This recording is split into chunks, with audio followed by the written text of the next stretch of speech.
Yeah, YouTube, I'm back. Sorry about the technical difficulties earlier. So we shall resume Had a little bit of Firefox trouble. So, where were we? Let's see. Manumission of Nanny, right?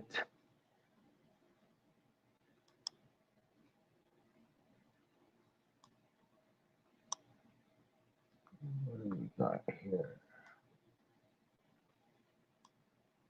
All right, Jamaica. All right. I'll keep silent for a bit and let you guys read that. All right.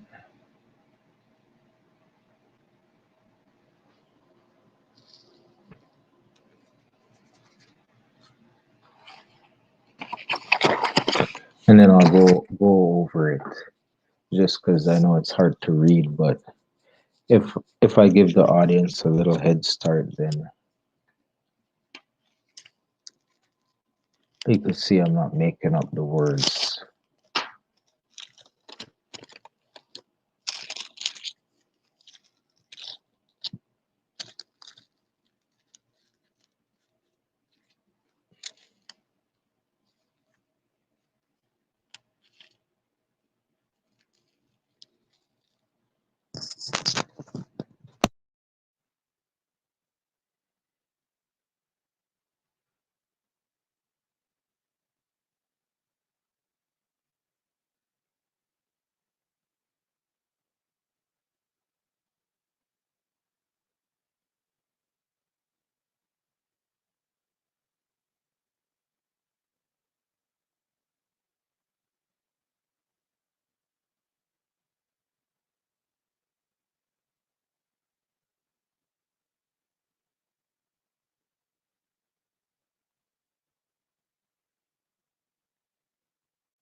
So, to all whom these presents shall come, I, Hanbury Sounder of the parish of St. Andrew in the island of Jamaica,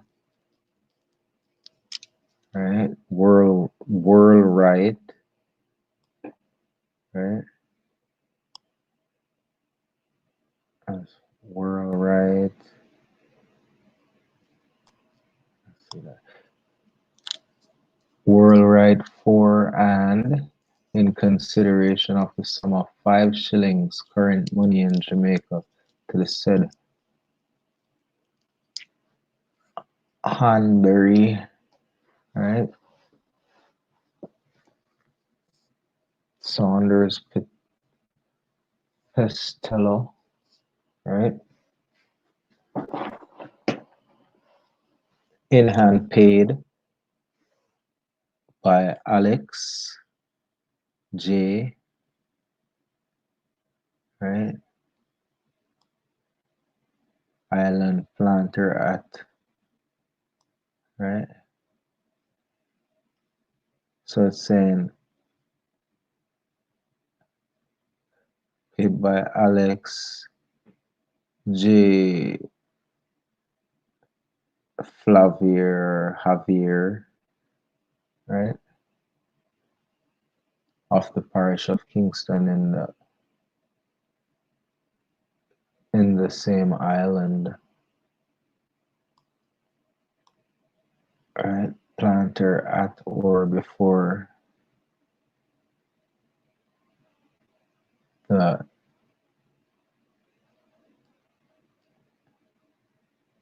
unveiling and delivering of these presents, the receipts whereof the saids, right? The said Hanbury Sanders,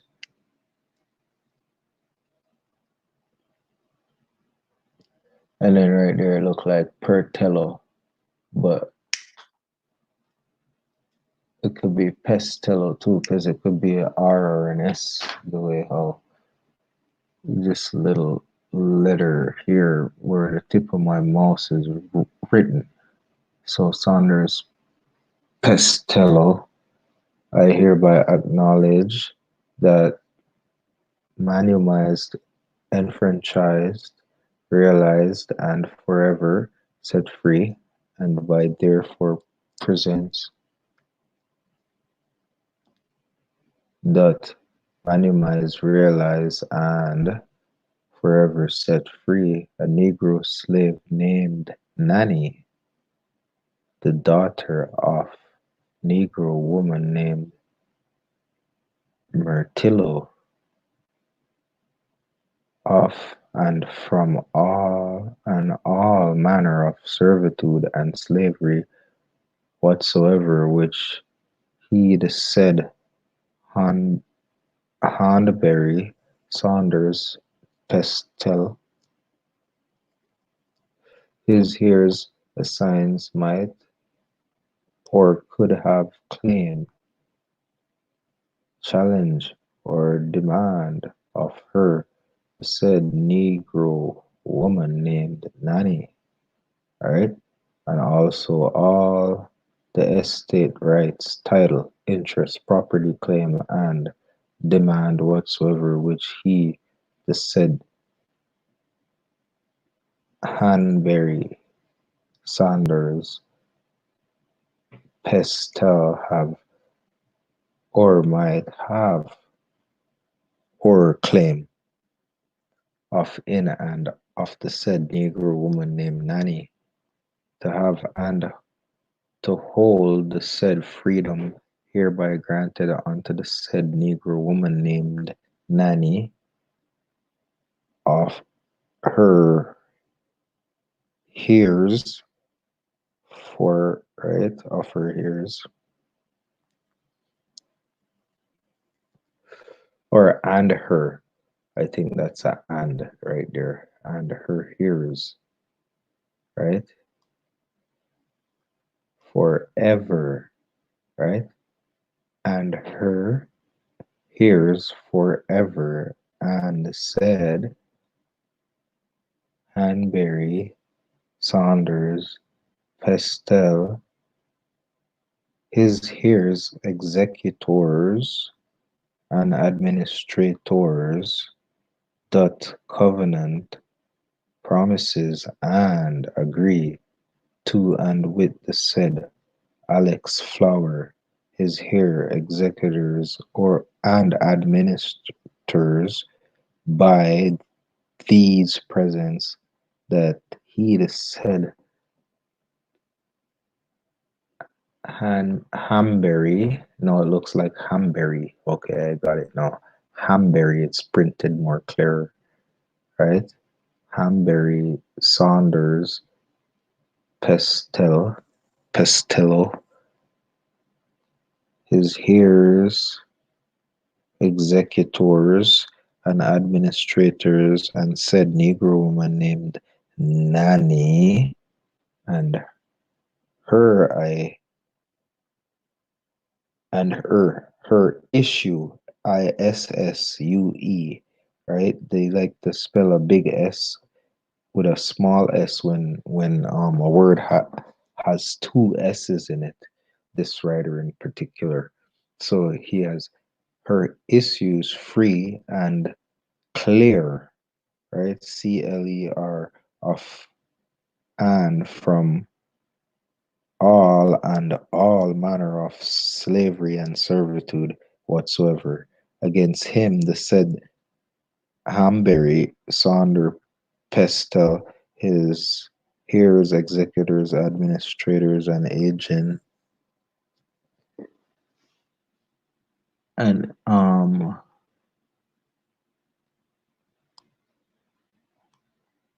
and aging, okay, and agent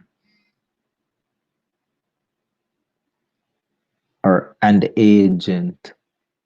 It looks like all and every other person or persons whatsoever shall and will warrant and forever defend by these presents in witness whereof the said Hanbury Saunders Pestel have hereunto set his hand and seal the 26th day of May in the year of our Lord 1749. All right.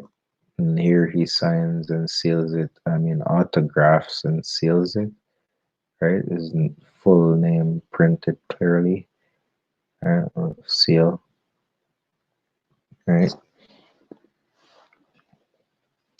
So we got that. Right. And this was in the form of a memorandum. Right. So raid. Right. See, are rude. Right. That's something like RUID. Right. Or received. Okay, I got that now. Received the day and year within written off and from the within named Alex Flower, the sum of 5 shillings current money of Jamaica being the full consideration within mentioned, right? Memorandum May appearance before me, right? And we went over that. So there's a full cap off it again, right? And then we could go to another one and see how, honestly, I don't even think my screen is showing. Let me see something here. Wow, this whole time.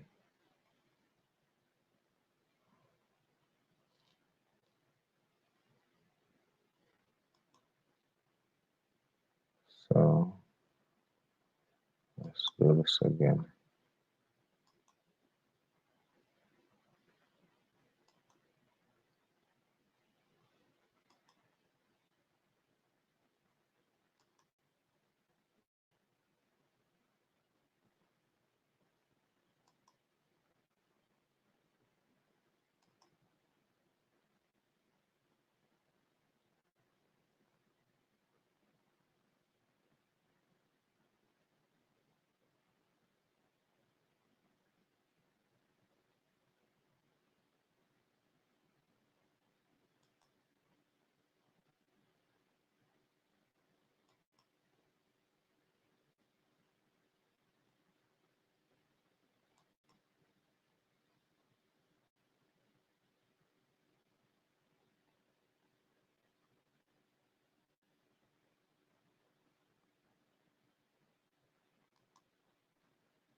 Sure, say sounds first. First found people. Why did you take the times? That in love with people.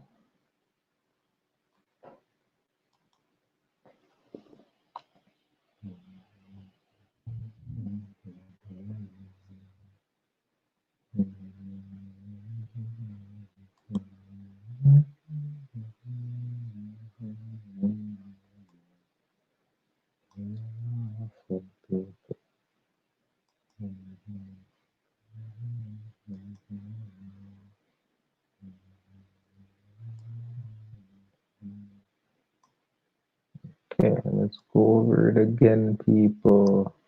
My bad. To all to whom these presents shall Come, I Hanbury, like, or whatever. Right, Saunders Pestel of the parish of St. Andrew in the island of Jamaica, rural right for and in consideration of the sum of 5 shillings current money in Jamaica to the said Hansberry Saunders Pestel in hand, paid by Alex Flower of the parish, right? Alex Flower, yeah, River Flower of the parish of Kingston in the said island matter at or before the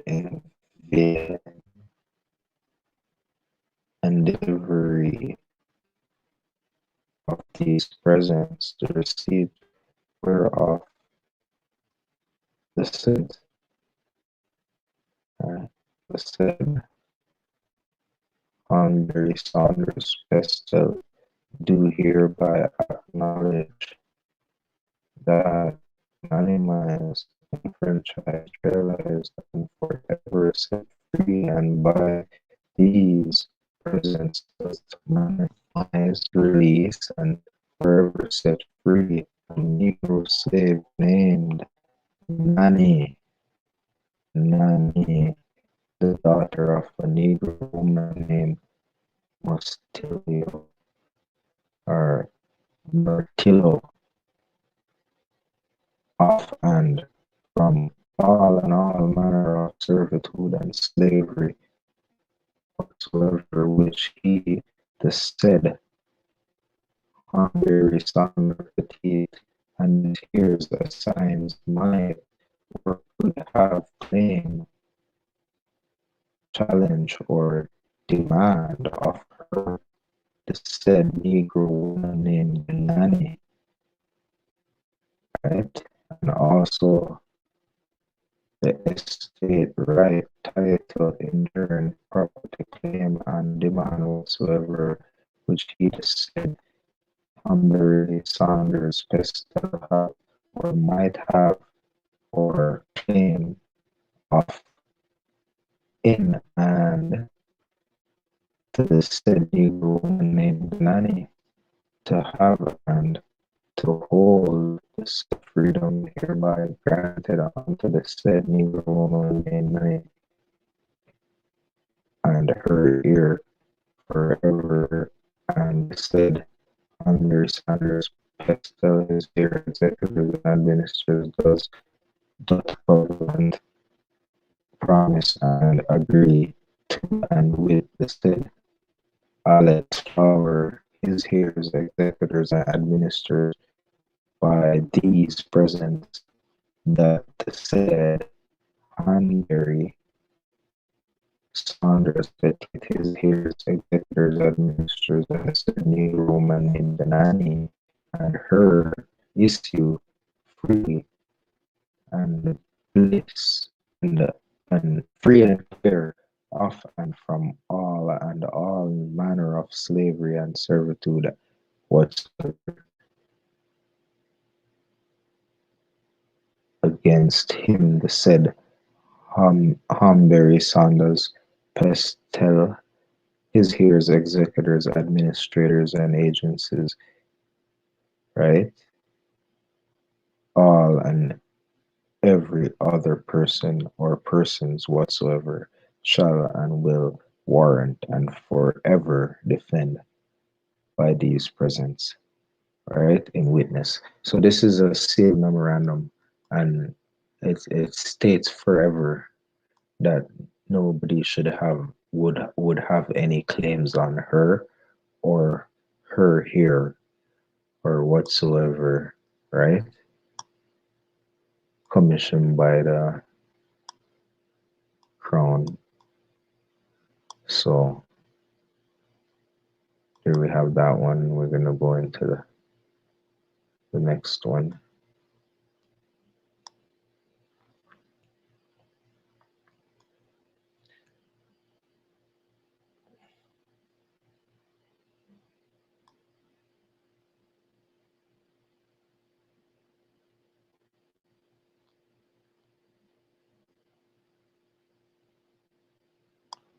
So this one here.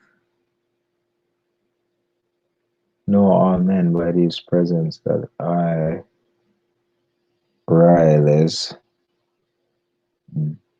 uh, Bentley or something like this of the parish of St. Thomas in Vale and Island aforesaid gentlemen for and in consideration of the sum of 5 shillings and current money of Jamaica to me in hand, well and truly paid by a mulatto girl, right? Slave's name Jenny, or yeah, Jenny, the daughter of a Negro woman slave name, right? Sarafina. So this is what I mean. You see, one name, and for her mother, the daughter of a Negro woman. So Jenny, right here, right? It says she is who? A mulatto, right? So that's the correlation I'm talking about, the cross between the Spaniards and the indigenous people, right? Because you'll never see anywhere that says Africa in any of these documentations. We're talking about 1749 or something, this one. So yeah, 1749 right here in the upper left hand corner, right? So as you could clearly see, right? And let's read a little further and see what it says, right? The daughter of a Negro woman slave named Sarafina, right? Belonging to James, right? Belonging to James Henrik, right? Hancock, sorry, late, or James Hancock, late of the parish of Clarendon in the island aforesaid planter, right? Deceased. So he is a planter, James Hancock, right? And he died, which said mulatto girl I right,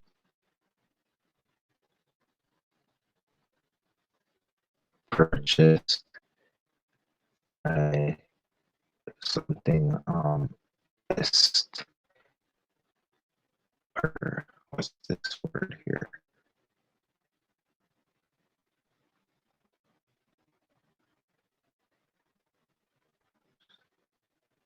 Girl I luckily I see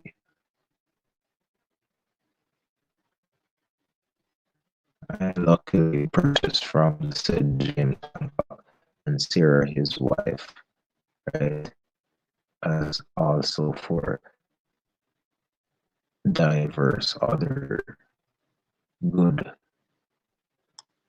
causes and valuable consideration. They're on to more especially moving. Here, minima is emphasized when release and set free, and by therefore prevent presents due for myself and my hearers administrators. My hearers, minima is release, emphasize, and set free the said mulatto girl named Jenny of from all and all manner of servitude and slavery whatsoever, which I, the said Riley Bentley, or my hearers, or any persons claiming under me my challenge demand, or that neither I, the said Riley, right, Bentley, or my hearers, or my claiming, or to claim by from, or under me may as require,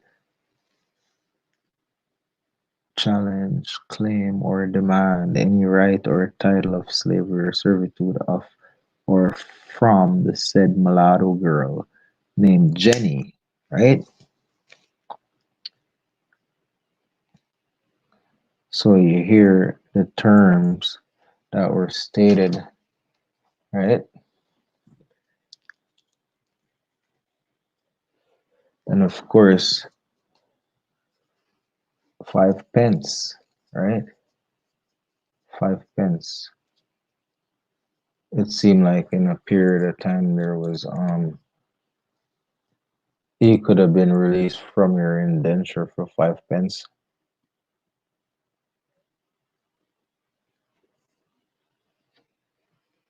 Because this is way before the emancipation, and the British were crying, remember? They were saying, these guys are slacking in the islands and drinking and partying. They're not getting the work done, right? And so as it moved closer and closer towards emancipation, they were pretty much saying no to emancipation in the metropole because they didn't want the collapse of the Caribbean, right? Or the islands, the industry in the islands, because I'll show you guys that they had like a whole industry going on and set up, and they had hired labor where they were paying people. This is why these people were paying out of their contracts, or are getting paid out of their contracts, right? Because of what was going on. And you could see clearly here the trade-off, or for people being let go from service, right? So all these documents show a kind of transfer of power, because you had a kind of symptomatic kind of thing going on here, as well as a kind of governing thing between the Maroons and the colonizers, and also the mulatto people, right? Or being pretty much set free as well.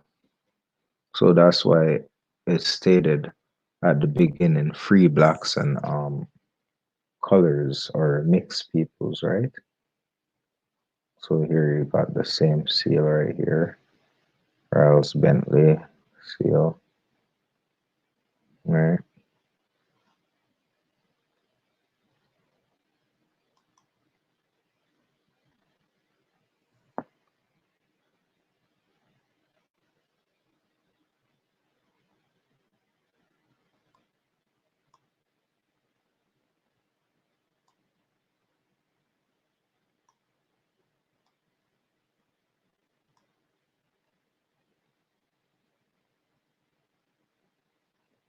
So you can see, right? There's hundreds of them, thousands of them actually,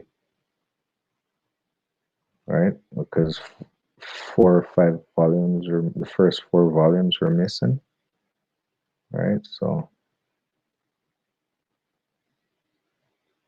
you get out of that there.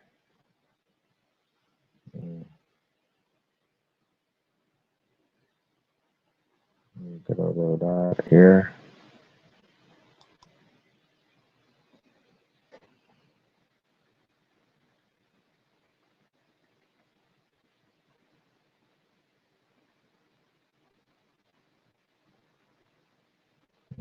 Go back to wiki.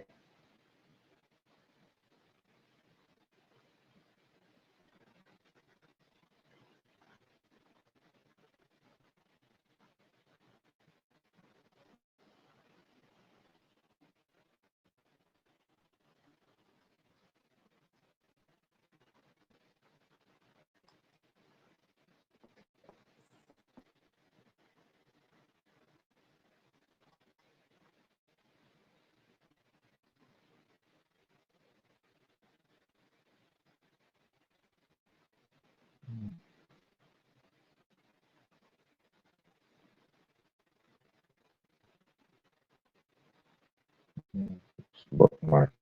So we don't have to go back in there and type anything.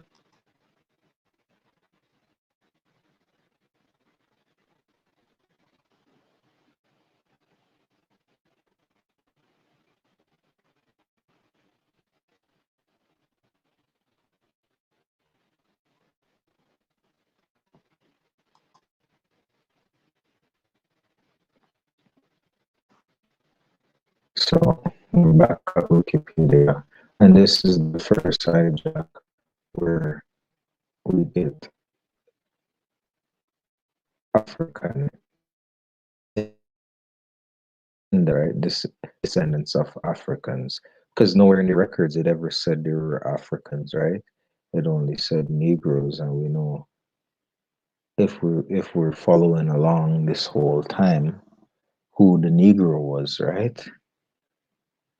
So, or who the Negro is, which is here you clearly see, right? Free people of color, right? The Taino people, right? You see them right there. So when we talk about Maroons, we're not generally talking about people in Jamaica, right? Because this is what they try to tie it to mostly is people in Jamaica, but they're saying that in the Americas, they're descendants of Africans in the Americas. So in the Americas don't generally state in Jamaica or solely in the Caribbean. This is in the Americas, right? So they form settlements away from slavery. Some escape from slavery onto the plantations from to form independent communities, right? And they mix with the indigenous peoples of America. So this is where they're trying to set the stage for the hijack now, and you gotta watch the incoming, right? And see the bomb that, yeah, how could it be Africa when Africa is a new term, right? So when you look at all the places, right? Geographical distribution, right? For all the maroons, right? Look at all these places, right? This is Caribbean islands. So we got one, two, three, four, five, six places, right? And we got Central America. We got one, two, three, four, five places now. See? So we're talking about the islands, then we're talking about Central, where the continental landmass connects, where no water separates the land. We have four places, five actually.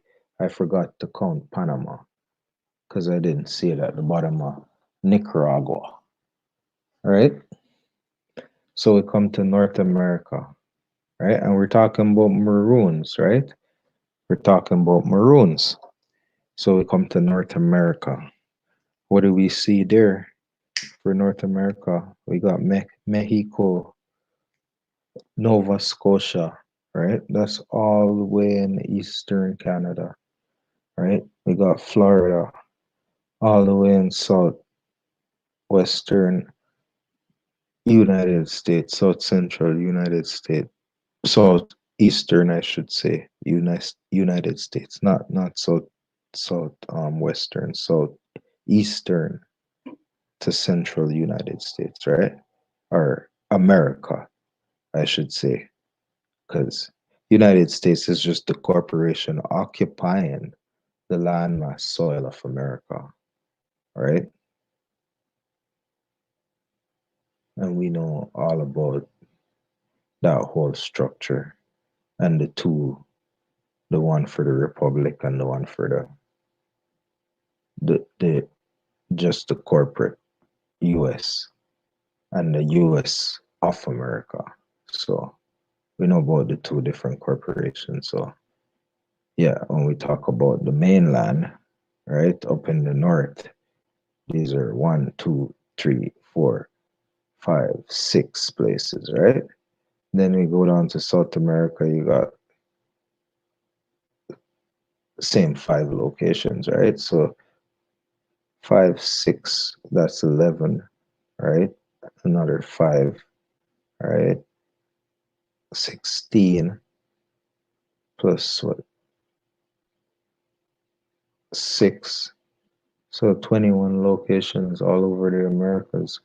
You had Maroons, right? And we already went through the etymology section, right?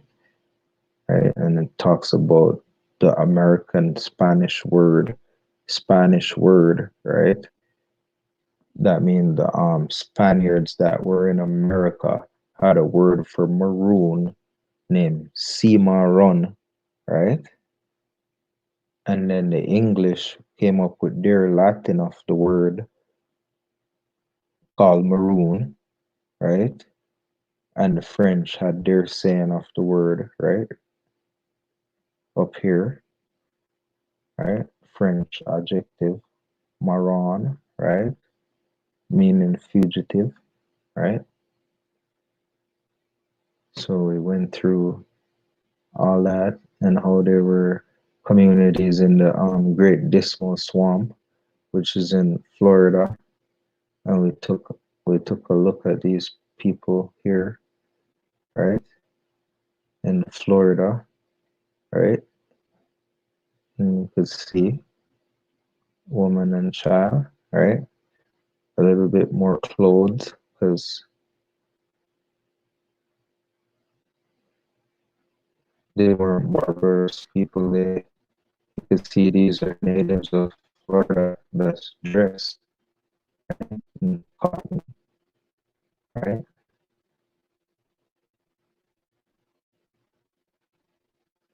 So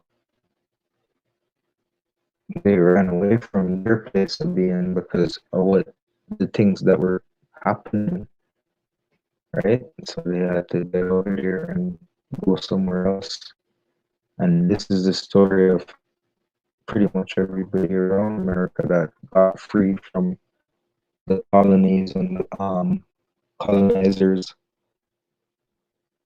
went out into the lands and lived, right? And we're talking about early contact, right? Even 1512, right? Way before they started going up into the mainland's lots, right? Because this started out 1492 when contact was made, right?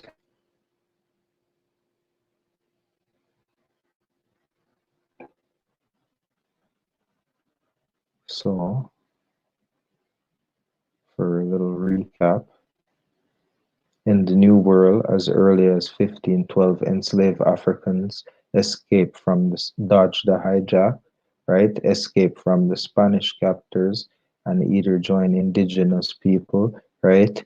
Either joined indigenous people because you guys can't you can't figure out the difference, so you don't really know as to say either, right? Or the reason why these authors are confused is because this new word here, right?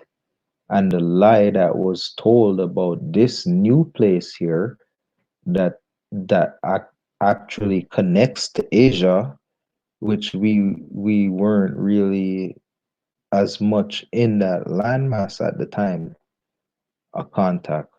Most of us were here, right? Majority of all of us were here. Like in America was populated, highly populated.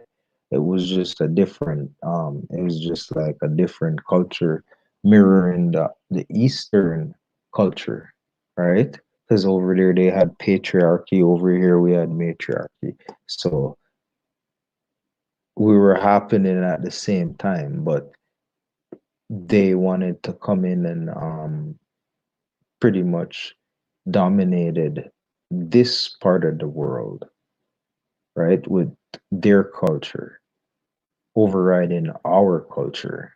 right? And you could see from the very beginning, it started an unrest, right? Because that's just naturally so, right? So I think we read through that, but I just want to read over it real fast again so we could get into the culture, right? Enslaved Africans escaped from, dodged the hijack from Spanish captors and either joined indigenous people or eked out a living of their own. Francis Drake enlisted several Cimarrones during the raids of the Spanish, right?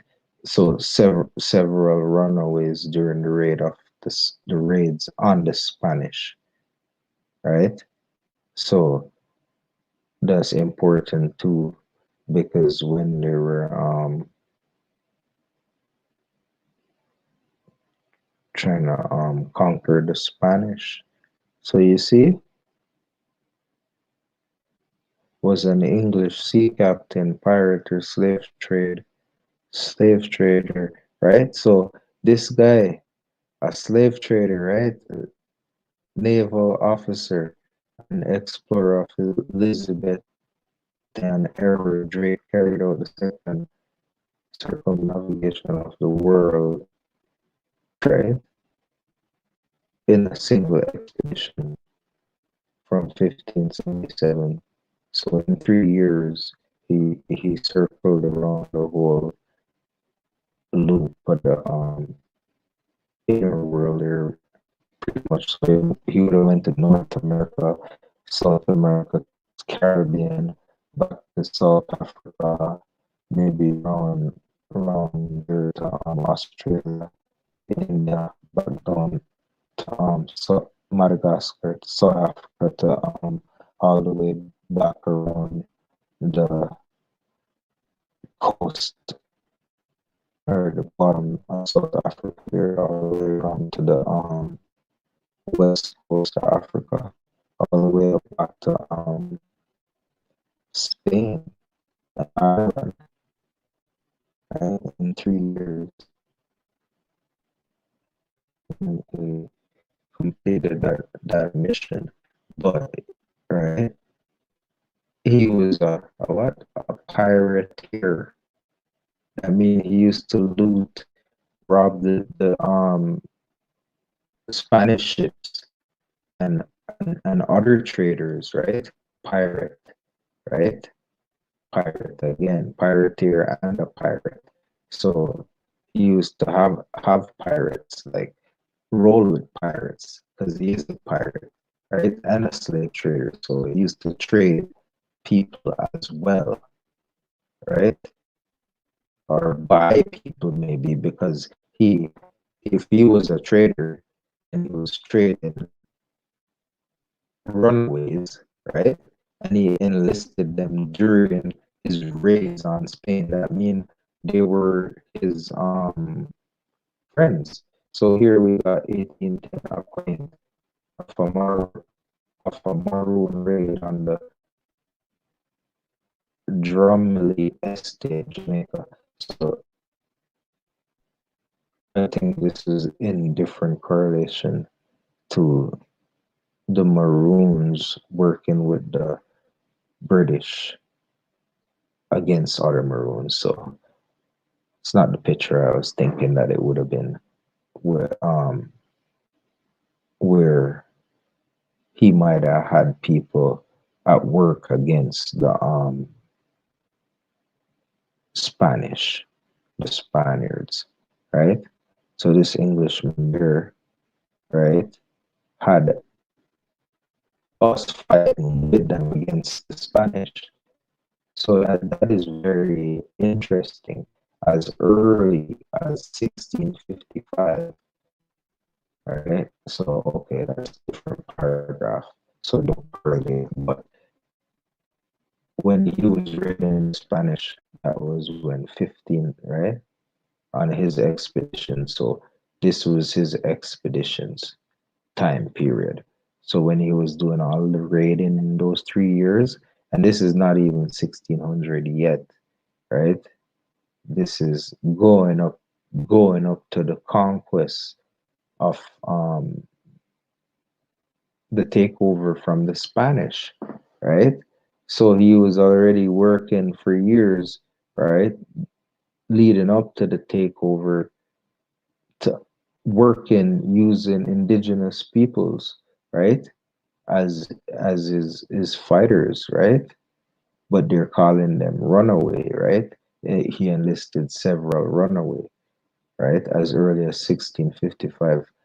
Escape, dodge the hijack, incoming, escape Tainos, right? Had formed their communities in inland Jamaica. They were already formed because we were living there. Is not like when you, if people occupy a region and a landmass, you're not gonna go there and then not find them in the landmass. So how you gonna say they formed their communities inland like there was nothing inland? Like the people that you came and seen there only lived on the shore. No, they lived all over the island, and according to the source and the proof that we're showing, that you guys couldn't get around in the terrain, so you stayed closer to the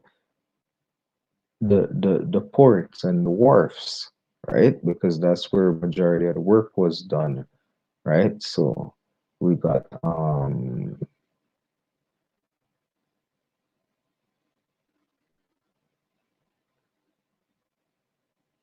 Nannytown and other village began to fight for independent recognition.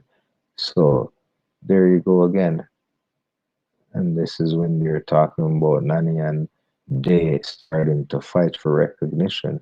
But how long was that? That was a long time they started the fight, right? A long time, right? When runaway black and Amerindians, right? And Amerindians, right? Because you guys didn't have any any such thing in your documentations as well. You don't have one description of an Amerindian. Nowhere in the documentation, and I'm gonna show you people several documentations of nationalities of people, and not once was Amerindians ever mentioned. Negro has been mentioned time and time again. So that is the point of this whole documentary, is to prove that the people they made black, that they made dead in history, right? And tried to make us forget who we are the real Indians in plain sight, plain and simple. And there's a lot to prove it, and there's a lot that cannot disprove it. So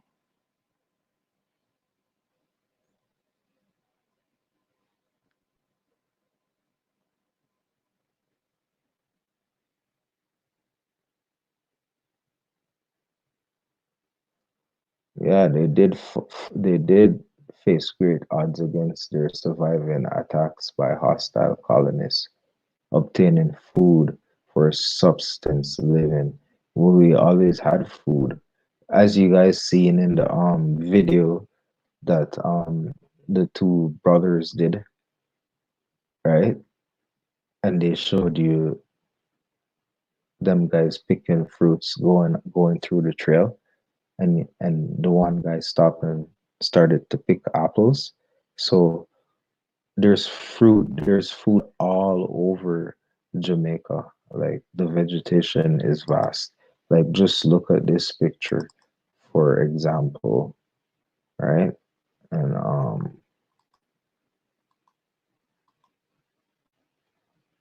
look at the lush landscape.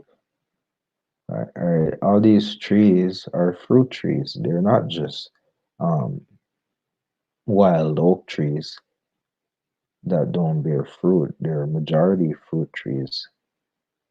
So this is what you could see as a depiction, right?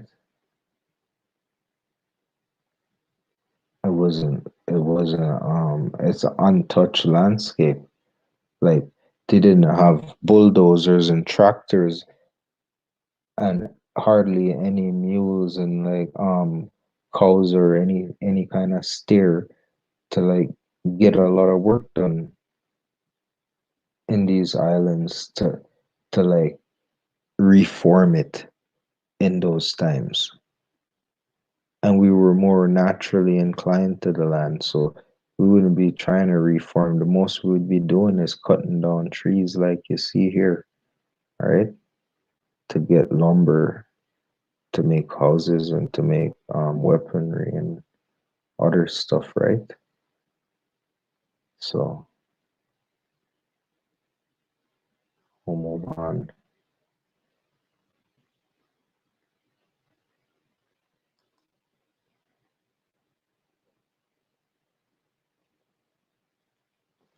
And I like to really slow it down because sometimes we move too fast through the research, and what happens is we miss a lot of steps and a lot of little facts, right? Just like this one here, the runaway blacks and Amerindians, like the word in it just keeps changing. So now it's blacks, it's not Africans no more, right? Banded together and subside cited independently and were called Maroons. On the Caribbean islands, that's right, because they were called Maroons everywhere in America, right? On the Caribbean islands before they changed the term, right, to Indian, because this is what I'm getting at with Columbus called us Indians, and it spread across the whole Western Hemisphere as a term for indigenous people. But before it was Indian, it was the West Indian, right? Because reason why West was put in front of the Indian is to make it the noun, to make it the real person, right? To distinguish the one that's not from the Eastern Hemisphere, right? But from the Western Hemisphere. So when we get into the depth of it, you see all correlations for indigenous people from being called all sorts of different nomers and names when we're just one people, right? Because if they want to call us Negroes for blacks, for dark skin, and then turn around and call us Indian, West Indians, then Indians, right? Then Maroons. It's talking about all the same people, all in one, one and all, right? So, and we have to be aware how broad the term was used, not just um, looking through the scope or lens of what they want us to focus through, because there's a broader lens, right? That can depict and will depict the whole picture.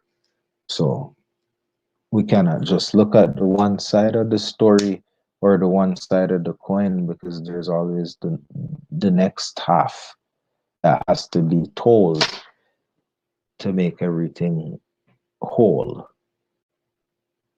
right? So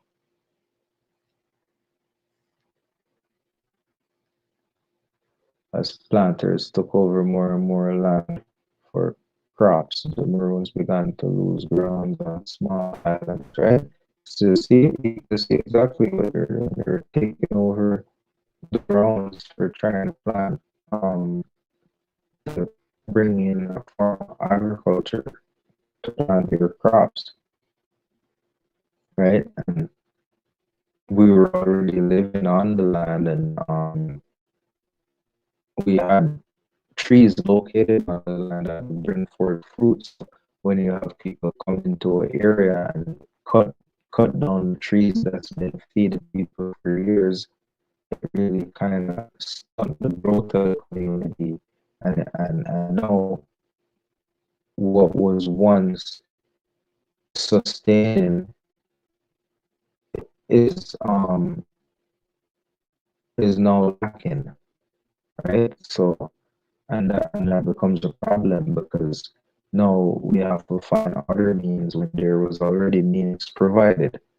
So yeah, it becomes a problem when you don't see that the whole land was never quartered off, was never sectioned off, and like this whole idea of owning individual property was never in our minds as such, right? So we see the land as one whole land, and we reap the benefit of the whole entire land, and such we live throughout the whole hemisphere, trading back and forth among each other all the way from Newfoundland to Chile. So we have to keep that tradition because it's the only way that it happens over here or here in the West in America, right? America doesn't need anything else than the North and the Central and the South to be one continent, like it once was, and it'll always be that, regardless of the imaginary borders and or physical borders that man might construct, right? So we just keep it over here as real can be.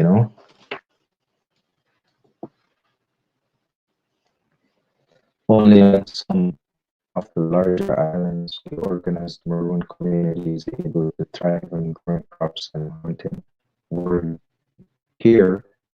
They grew in a number of more as more blacks escaped from plantations and joined their bands, seeking to separate themselves from whites. The Maroons gained in power, and amid increased hostilities, they raided and pillaged plantations and harassed planters until the planters began to fear a massive revolt of the enslaved blacks. So remember what was going on with um, Francis Drake hiring all these people to protect them. And remember, we're going to get into some letters. Remember, we went through some documents talking about witness Catherine Hall's ledger talking about the regiment, right, and the militia that were protecting the colonies, right, and who the regiment and militia consisted of. So majority had a lot of interactions with us, right? Because it was us that was helping the boom industry. We had the number and they had the idea, so to speak, of a thing, right? And but we had the number and the location. So this was what was going on, right? Right. So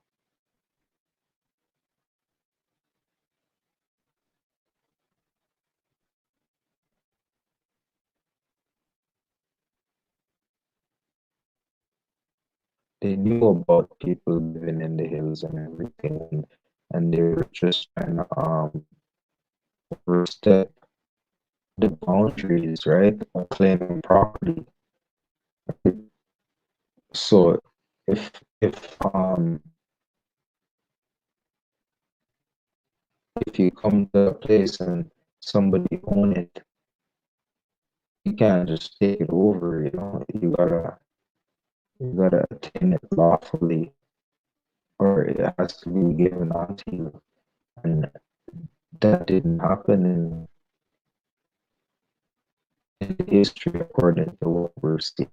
So the early Maroon communities were usually displaced by 1700 Maroons had disappeared from smaller islands, right? Because they're gone. Like if they were like on the islands and you guys brought them from the mainland, they would have find themselves their way back to the mainland because all they would have had to do was talk to a local and say which way was Florida, and then they would have pointed in that direction. Just like when you're in Jamaica, you ask which way is Cuba, go north. So it's no different. Like, if you want to get to South America or Panama, you go south. Like, you want to get to Panama, you go southwest, right? So it's all about you knowing your geographical location and what's going on. So you could see right here the movement of our peoples, right? Leaving out of the regions because we realized what was going on. So had disappeared from the smaller islands. Survival was always difficult as Marines had to fight off attackers as well as grow food, right?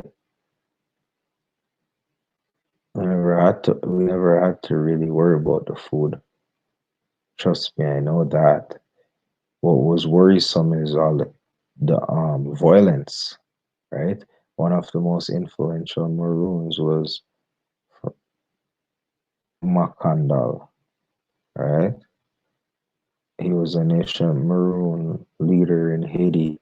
He's sometimes described as the Asian voodoo priest, a Hongan. Some sources describe him as a Muslim, leading some scholars to speculate that he was from Senegal, Mali, or Ghana, though this assertion is tenacious given lack of proof. So, of course, we know Francois. So,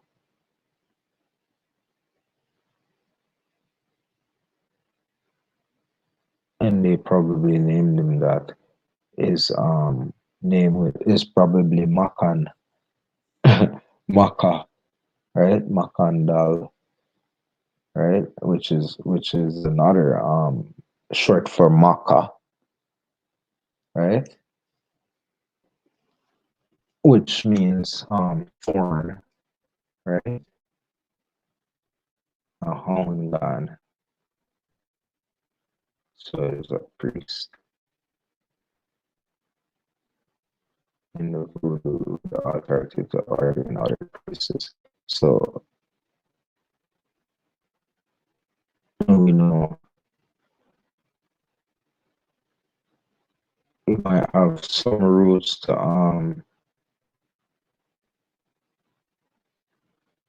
West Africa in Asia, in Haiti, I mean, because and in a lot of places in the Caribbean too.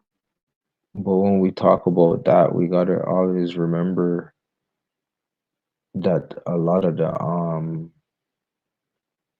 of people were taken to this place they're calling Africa, right?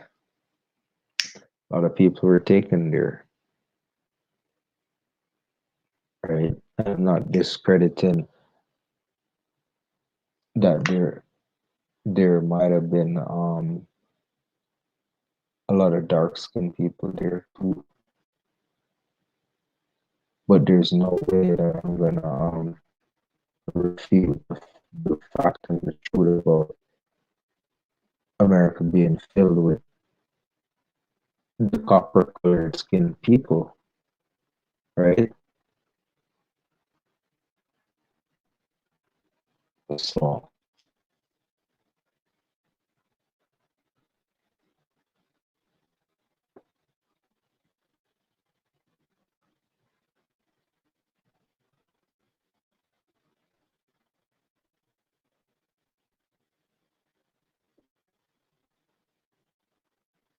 And it's hard because if they try to turn it into a debate, the record is stating that there wasn't a lot of people coming from the east as skinned people as much as there were already here. And then because of the fact that you guys put everybody in one kettle of fish according to sources, then you know how do we truly determine? Because we can't. We just know that we have to use the logic in the sense and say, well, why would you take millions of people when you don't have the manpower to do so? Because of the state you guys were coming from that side in this side, you're pretty much running from a lot of things. So when would you have time to keep going back there to go do all this kind of movement and work when you came here, there's people here that would make good servants according to us. So why wouldn't you use the people that would make good servants instead of um destroying them? Any sensible force wouldn't do that. They would try to convert the workforce that's already here in order to steer them in the direction that they see fit, that they want them to go in order to abide. So that's exactly what happened, right?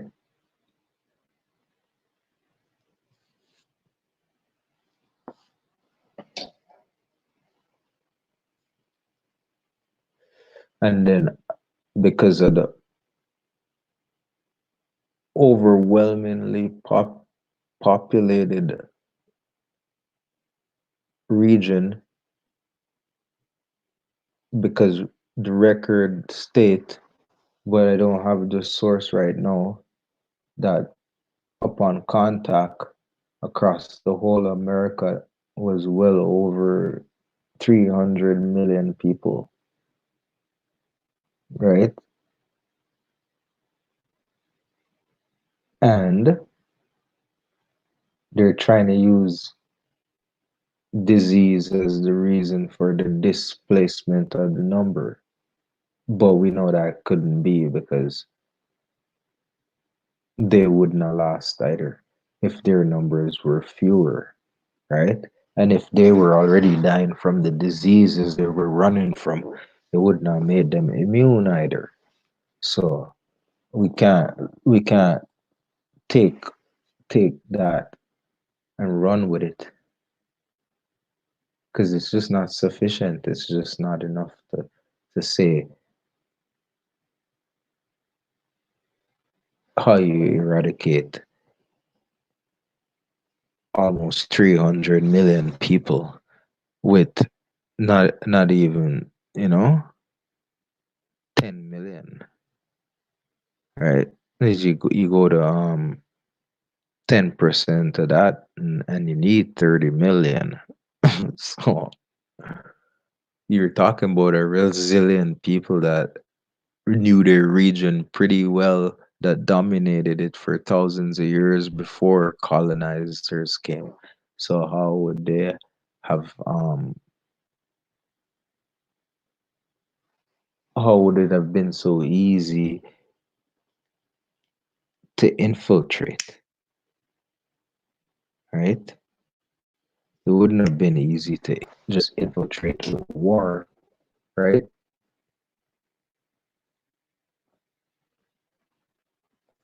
Because as we've seen so far through the sources, people were traveling all around telling of what is coming, warning their communities that people are invading lands. So word would have spread eventually, right? Word would have spread eventually,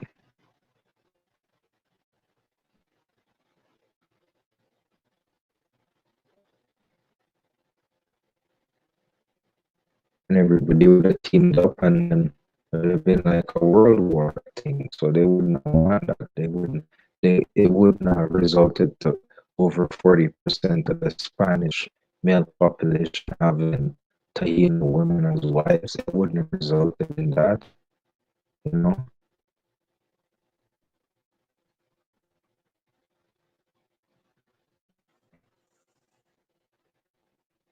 Women and a lot of men. So you coming into the area, yeah, you're strange onto us, but we're not evil people, so we didn't like think anything of it, another living soul, right? We didn't imagine the atrocities that were gonna be done.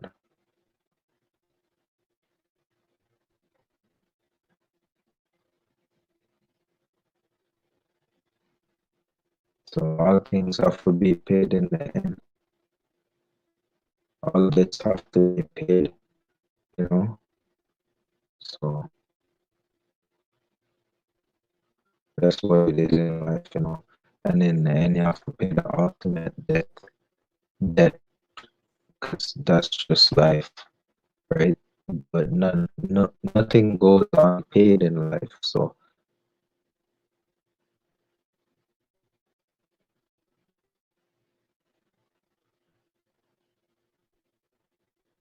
there's one thing that could substitute, you know, for it.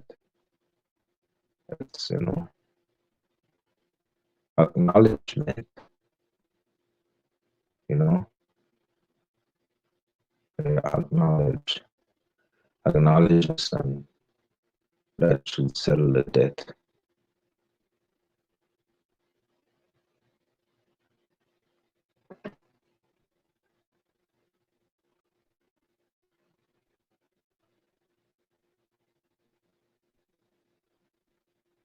We need to be acknowledged, not recognized. That's a huge difference.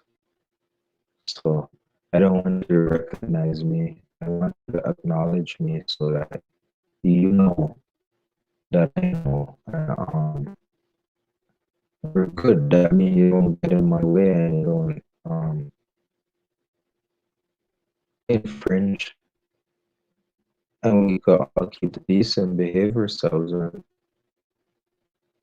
you know, live our lives, because we only have the one life to live, and my life ain't more than anyone else's life, and no one else's life ain't more than my life. It's the same life that's gonna go out the same way it's gonna go out in me, that it's gonna go out in anyone else. So that's just how it is, right?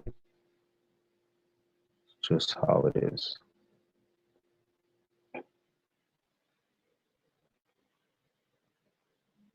So let's go through this culture here.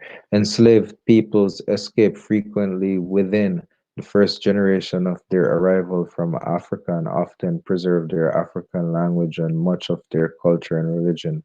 African traditions included such things as the use of medicinal herbs together with special drums and dances with the herbs, and that with the herbs are administered to a sick person. Other African healing traditions and rites have survived through the centuries. Right, dodge the hijack. The jungles around the Caribbean Sea offered food, shelter, and isolation for the escape. So how again you guys gonna say earlier that it made it hard, but the jungles off now the jungles are offering food, shelter, and isolation. Maroons sustain themselves by growing vegetables and hunting. Their survival depended upon military abilities and cultures of these communities. using guerrilla tactics and heavy fortified dwellings involving traps and diversions, right? So we're using traps, right, and diversions, right, with guerrilla tactics and heavily fortified dwellings, right? You hear that? Some define leaving communities as desertion and therefore punishable by death. They also originally raided plantations. During these attacks, Maroons would burn crops, steal livestock, and kill slave masters and invite other enslaved peoples to join their communities. Individual group of Maroons often allied themselves with the local indigenous tribe. Here we go again with the hijack. They are the local indigenous tribe and occasionally assimilated into these populations, right? So if you keep making mention of the indigenous tribes of peoples and how many, how thought you guys said they were all died and gone. So now you're gonna talk about them like they were the Negroes in land. Like these are the same people from the hills that come and help the people close to the shore because they're being held held against their will, right? They're being kidnapped and they're being used and enslaved, right? And probably tortured and probably raped and you know all manner of evil, but because it's not to their will, right? A lot of them, a lot of them are children as well that are easily manipulated, that don't know other than what you teach them, right? So Maroons played an important role in the histories of Brazil, Suriname, Puerto Rico, Haiti, Dominican Republic, Cuba, and Jamaica. There is much variety among Maroon cultures groups because of differences in history, geography, African nationality, right? Dodge the hijack again, dodge the hijack again, because Africa is a recent word, right? There is no African nationality. Maybe you have Ghana nationality or Sierra Leone nationality or Ethiopian nationality, but none of those people say it's my African nationality, like because they knew Africa. Everybody knows Africa is a new word. It's not you know, it's public knowledge. It's not private knowledge. And the culture of indigenous peoples throughout the Western Hemisphere, right? Maroon settlements often possess a clannish outside identity. They sometimes developed Creole languages by mixing European tongues with their original African languages. One such Maroon Creole language in Suriname is Saramakan, and other times the Maroons would adopt various variations of a local European language creolization as a common tongue for members in the community. Spoken, frequently spoke a variety of mother tongues. The Maroons created their own independent communities, which in some cases have survived for centuries and until recently remained separated from mainstream society. In the 19th and 20th centuries, so in the 18th and 1900s, Maroon communities began to disappear as forests were razed, right, or grazed, right? Although some countries such as Guyana and Suriname still have large Maroon populations living in the forest, Recently, many of them moved to the cities and towns as the process of urbanization and accelerates. So, type of maroon. A typical maroon community in the early stage usually consists of three types of people. Most of them were enslaved peoples who ran away right after they got off the ships. They refused to accept enslavement and often tried to find ways to go back to Africa. The second group were enslaved peoples who had been working on plantations for a while. Those enslaved peoples were usually somewhat adjusted to the slave system but had been abused by the plantation owners, often with excessive brutality. Others ran away when they were being sold suddenly to a new owner. The last group of Maroons were usually skilled enslaved peoples with particularly strong opposition to the slave system, right? So the people who refused to accept enslavement in the first sentence here and often tried to find ways to go back to Africa probably didn't think were people who were taken from the mainland, and you being under that kind of distress, not knowing where you're going, right? And not told that there's other places, right? Probably wouldn't know any better psychologically. I could tell you you're from a far off place, right? And bring you to a little piece of land that's surrounded by water. Because you see the difference between the mainland and the islands is that if you want to take, for example, one province or one state, right? In the mainland, you could probably fit Cuba into one state a couple hundred times, or 300 times. You could probably fit Jamaica into one of these states or provinces in the mainland. So this is how vast the mainland is, right? So if you're from the mainland and you've been taken off the mainland and you only know your location, cool winter weather and lakes and streams and ponds and and so forth and so on, and like deers and like large game animals, and you get taken to somewhere in the Caribbean where it's a nice piece of land surrounded by water that's very humid and warm all year round. Right away you're gonna feel you're in a different place that is not home to you. So right away you're gonna feel foreign to the environment, right? Because it's gonna be a lot more greener and a lot more humid than the mainland. So right there you're gonna feel you're in a total different place.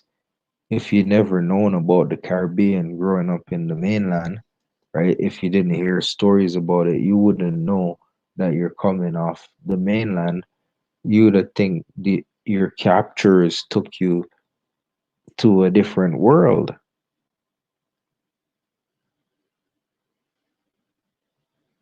When you see a lot of people like you realize, oh, what's going on here? Right? I'm not dreaming. It's actually something physical going on, and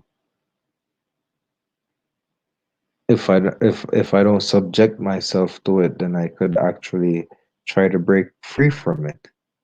So yeah, they're gonna run away and they're gonna try to find a way to get back to the mainland because that's where they're from, right? So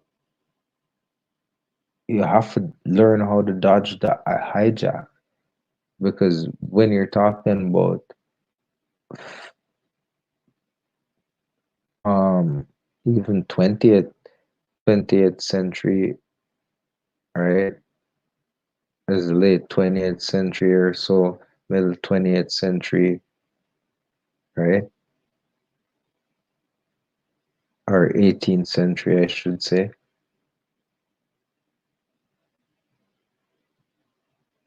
No, because that's too early.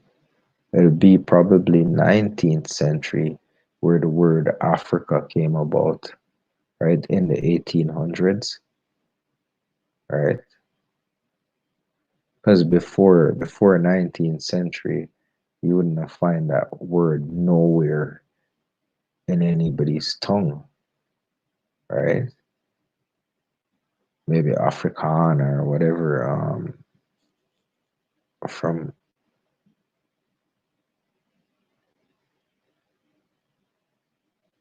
right is a much recent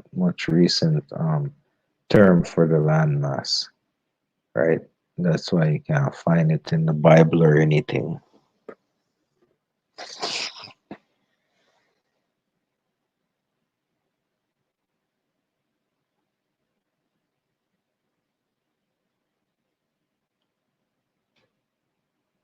So relationships with colonial government, maroonage, runaway. All right. So if the maroon means runaway, what do you say about somebody that you hold?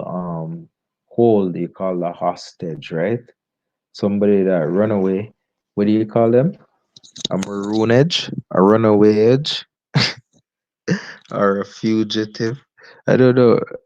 Like a maroontive. So it sounds better to say maroon age than to say maroontive, which is adjective for fugitive, um, runaway edge. That's very funny. A maroon edge was a constant threat to the new world plantation societies. Punishment for recaptured maroons were severe, like removing the Achilles tendon. Ooh, amputating a leg, castration, and being roasted to death. Maroon communities had to be inaccessibly, and we're located in inhospitable environments be sustainable. For example, maroon communities were established in remote swamps in the southern United States, in deep can, canyons with sinkholes but little water, or fertile soil in Jamaica and deep jungles in the Guyanas. Maroon communities turned severity of their environment to their advantage to hide and defend their communities. Disguised pathways, fall trails, booty traps, booby traps, underwater path, quagmires, and quicksand and natural features were all used to conceal maroon villages.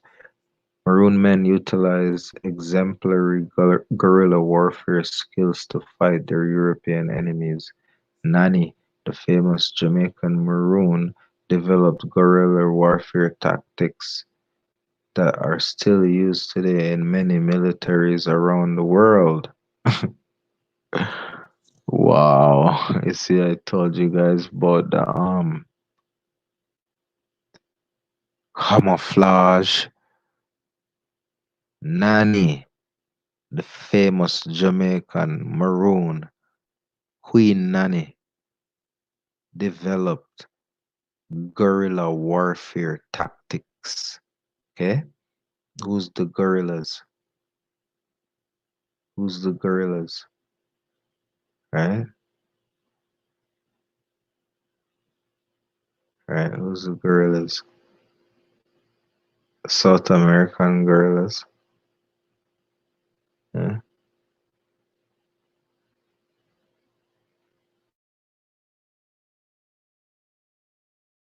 guerrillas, right? European troops used strict and established strategies while Maroon men attacked and retract quickly, used ambush tactics, and fought when and where they wanted to, even though colonial governments were in the perpetual state of hatred towards the Maroon communities. Individuals in the colonial system traded goods and services with them. Maroons also traded with white settlers and Native American communities. Maroon communities played interest groups off one another. At the same time, Maroon communities were also used as pawns when colonial powers clashed. Absolutely, secrecy and loyalty of members were crucial to the survival of Maroon communities. To ensure this loyalty, Maroon communities used severe methods of protect to protect against desertion and spies. New members were brought to communities by way of detours so they couldn't find their way back and served probationary periods often as enslaved peoples. Crimes such as desertion and adultery were punishable by death. So, see, the Maroons, they're saying they didn't allow desertion and they didn't allow adultery. So, you could add that to number five of the commandments that we keep from the 10, right? And I bet you by the time we're done all the research, you'll find that we conform in our tradition and our ways to all 10, right? In Cuba, escaped enslaved peoples had joined refugee tainos in the mountains to form maroon communities. There are 28 identified archaeological sites in the Vinales Valley related to the runaway African slaves or Maroons dodged the hijack of the early 19th century. The material evidence of their presence is found in caves of the region where corpses settled for various lengths of times. Wow.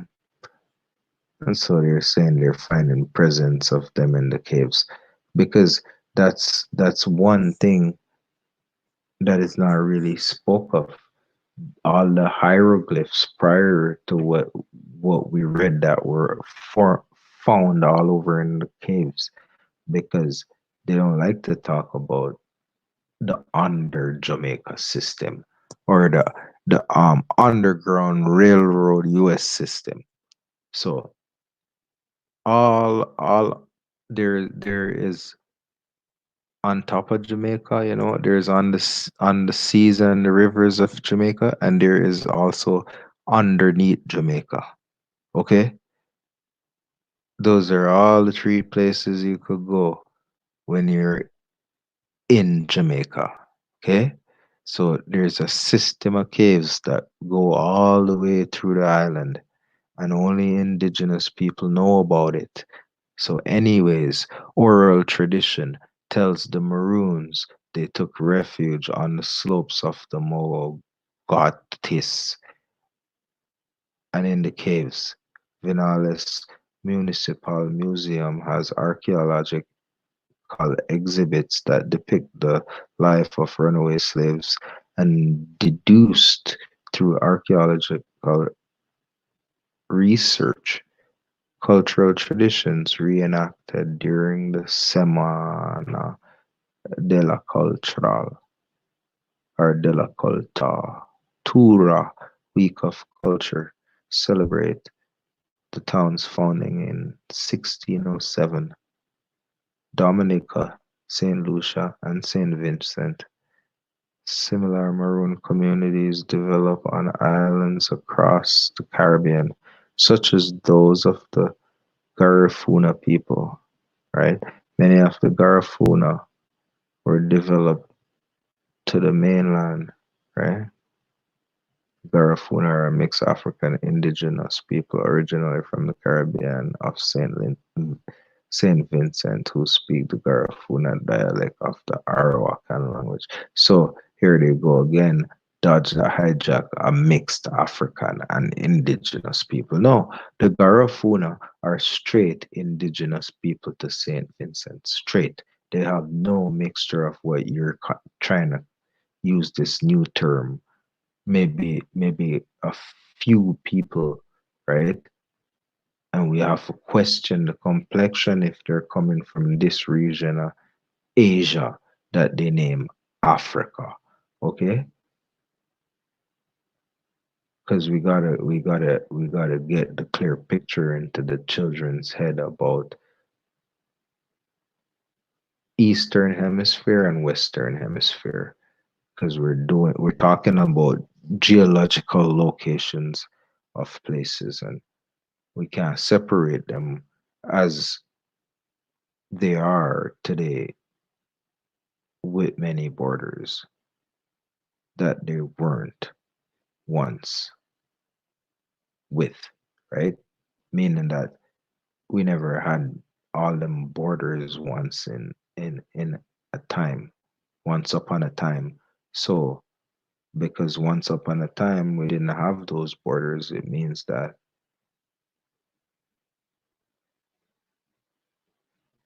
we're not gonna have all these borders, you know, when all is said and done. So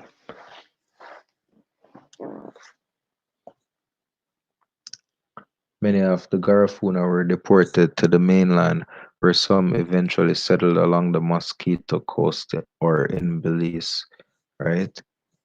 From their original landing place in Roatan Island, the Maroons moved to Trujillo gradually, right? So maybe a lot of these people said, send me back to the mainland, right?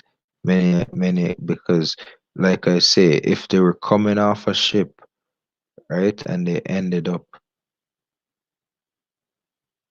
in anywhere in the Caribbean, 9 times out of 10, they were coming from the mainland. And why is it that everybody that always getting deported back to the mainland, you know? Is it because they're asking to send me back to where I'm from? Where some eventually settle along the Mosquito Coast or in Belize for their original landing place, Roatan Island. The Maroons moved to Trujillo, okay? So this is just off the coast of Honduras and located between the island of Utila and Guyana, and is the largest of the Bay Islands of Honduras. So it's like a little key island. The Maroons moved to whatever. Gradually, groups migrated south into the Mosquito Kingdom, the north of Belize, right? Runaway slaves and fugitive French Republican soldiers formed the so-called Armée Française dans les Bois, French army in the woods, which comprised about 6,000 men who fought a guerrilla war against the British army occupying Santa Lucia, led by the French commissioner Gaspard Goyrand. They succeeded in taking back most of the island from the British, but on the 26th of May, 1796, right? So we're looking at 1796, 150 years after possession from the Spaniards into the hands of the English. That's the time period we're looking at. And after 150 years, most of the island they succeeded to take back, right? So and the French was helping. So their forces defending the fort of Morne, Fortune, right?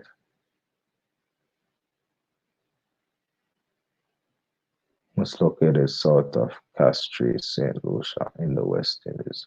About 2,000 men surrounded the British division under the command of General John Moore, right?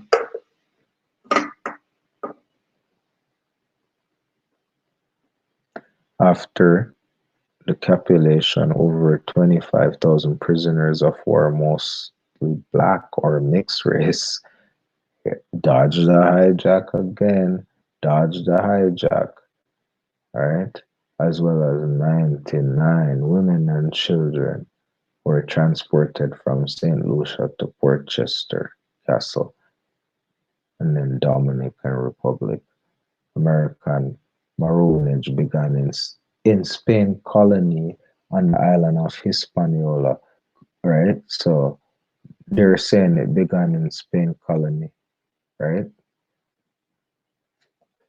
On the island of Haiti, because remember when we first started, it's our this is the yeah on the island of Haiti right over here, and they said Haiti, right?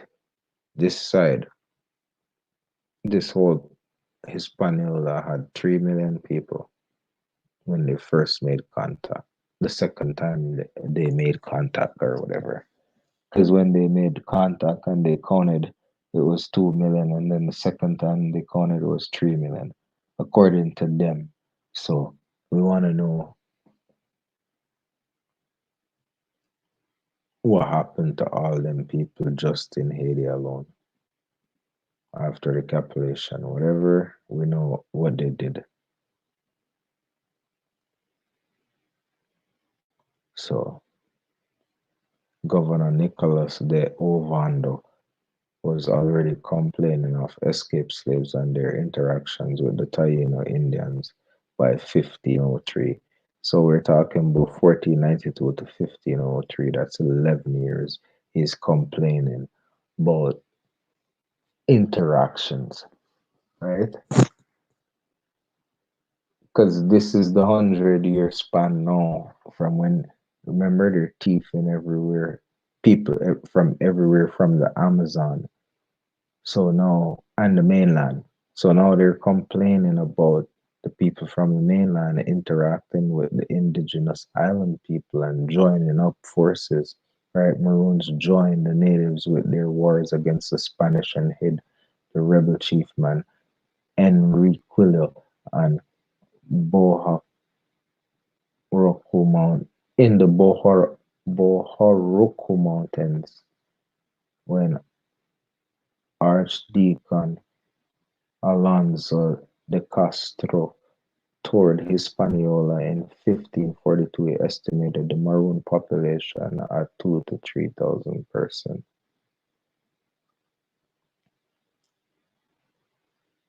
Sure.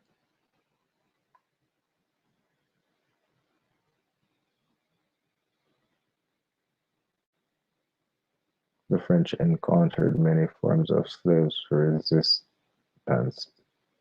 during the 1600s and the 1700s. Enslaved Africans dodged the hijack incoming who fled remote mountain areas were called Maroon. French Mawan, Haiti Creole, meaning escaped slave. The Maroons formed close-knit communities that practiced small-scale agriculture and hunting. They were known to return to the plantations to free family members and friends. On few occasions, they also joined the Taino settlements, right? And it's just gonna keep going back and forth about us us joining the Tainos, right? And so pick and pick and pick and pick and pick and pick and pick and pick and pick, right? It goes through all the places, right?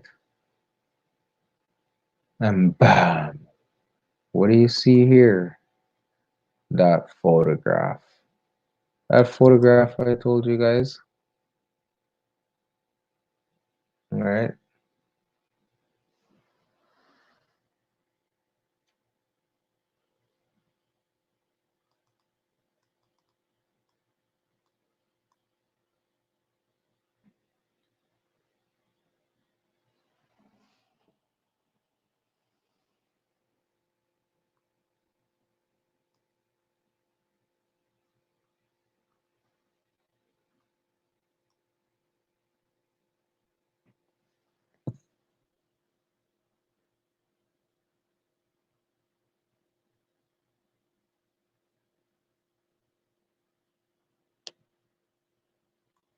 So look, you'll see the bangles right there.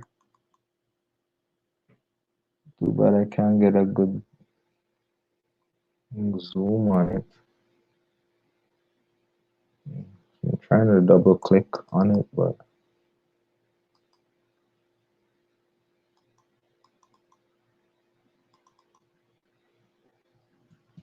it won't give me the image.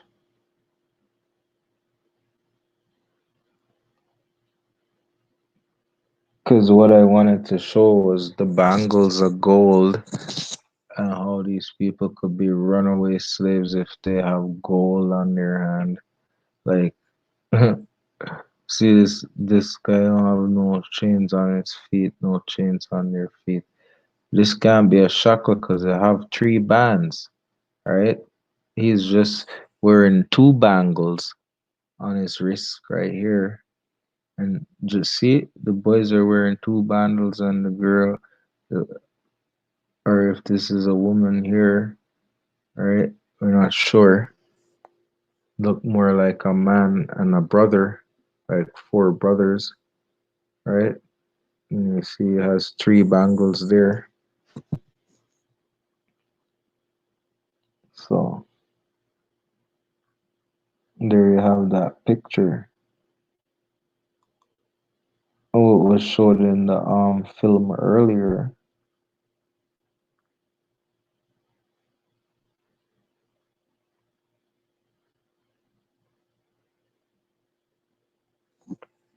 right? So if we exit this,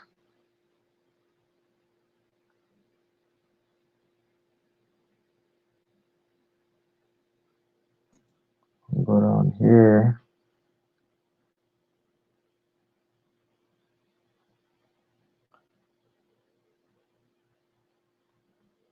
and right here, you see it don't say nothing about African, all right?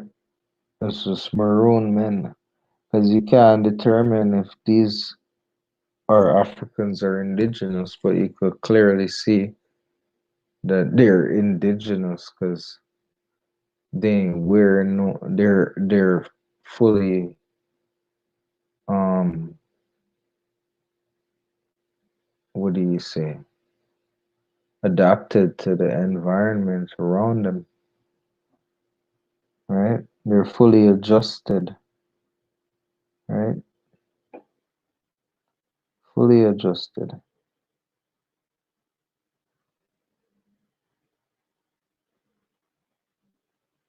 right? And this is 1910. So this is long after emancipation. This is what I'm trying to say. If this is taken between 1910 to 1935, the time is not determined. But emancipation was 1832, and these boys still dress like that. Tell me if that's not culture. Has to be culture,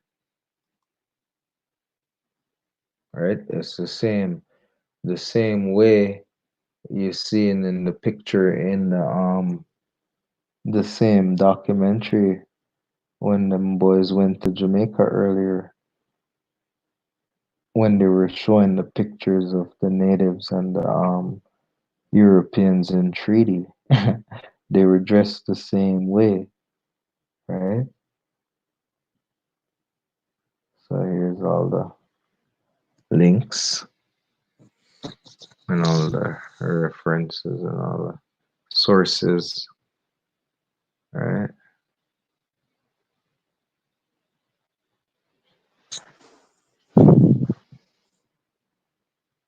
And there we have a full chapter, a brief history of the Maroon, Arawakan Taino people. All right, so go back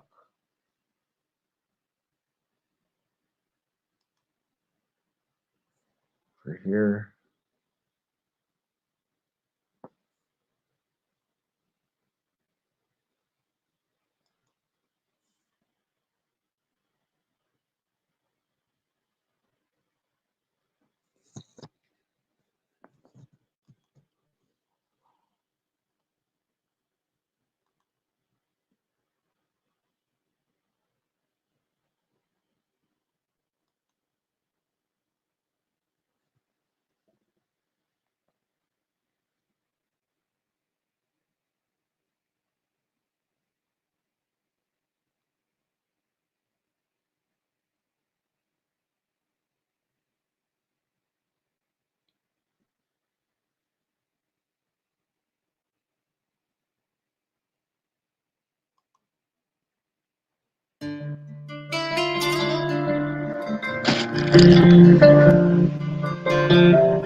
So here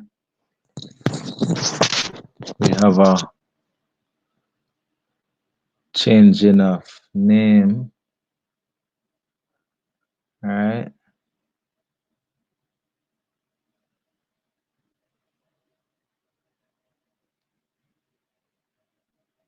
And you could see, right? Anderson William.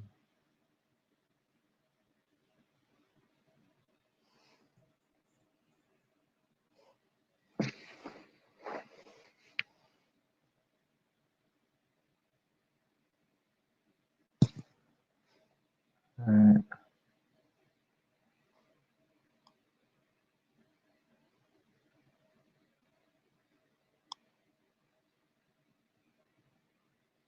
So let's just take a look at these names for a second. See if we could see what's going on here.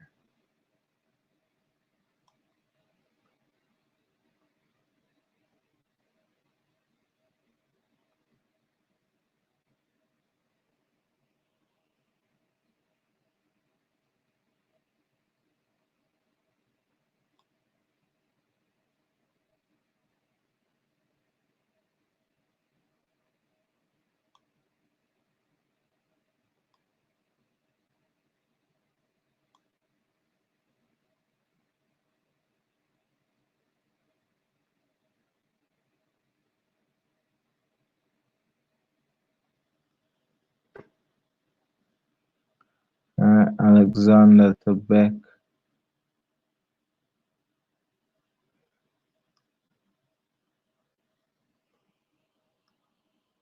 Alfred,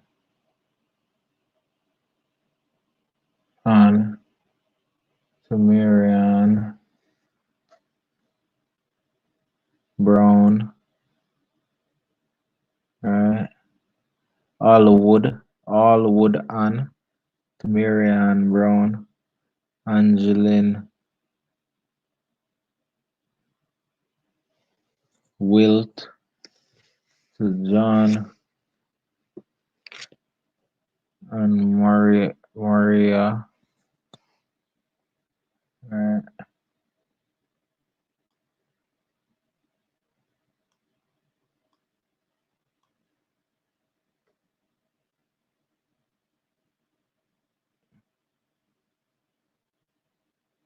Margaret,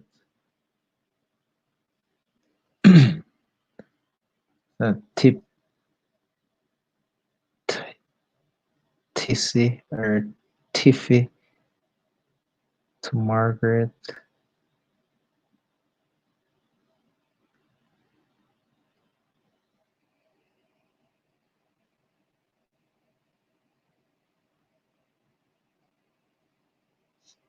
okay. Lionel Balti to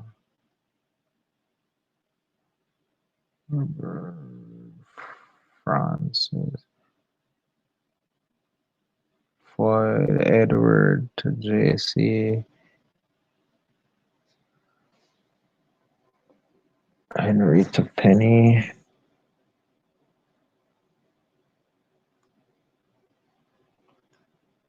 so Flo, Florver, okay.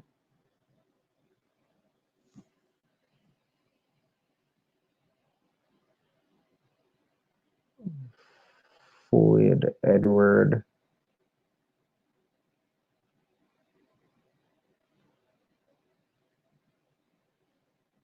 to Joyce and okay. A B C D E F. Let's see. Folio our number. Okay. So right here now we got see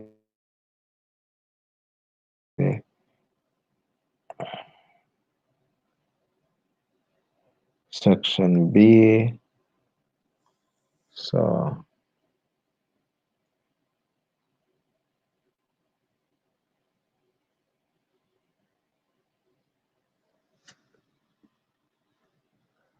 by bind loft bind lofts Matthew to Simsel, Barry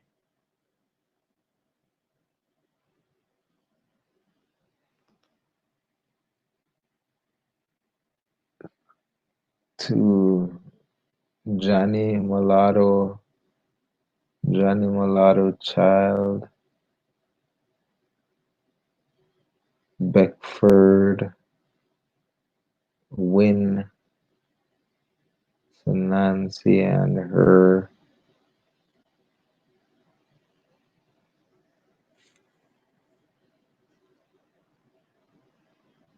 EV, can't really make that out.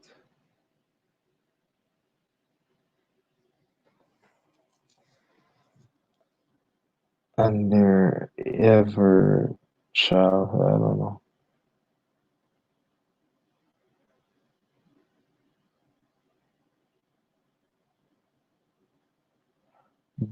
Bindloffs, Francis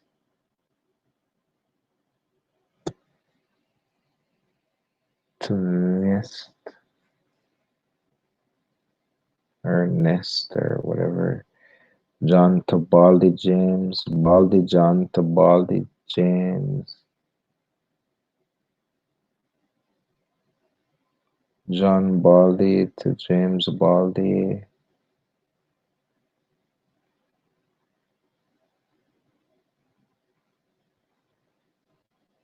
Right?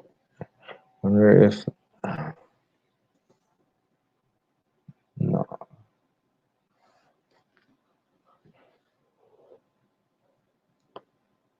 Tom to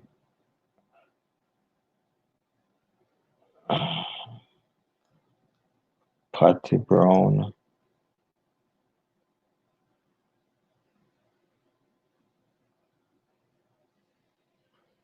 Bailey James,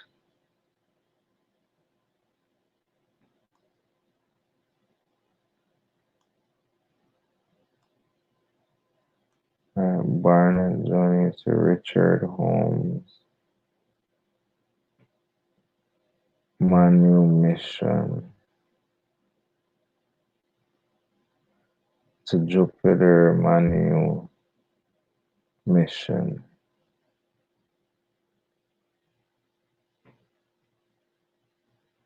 Binloffs or Binloss to Jupiter Manumission, Bentley Riley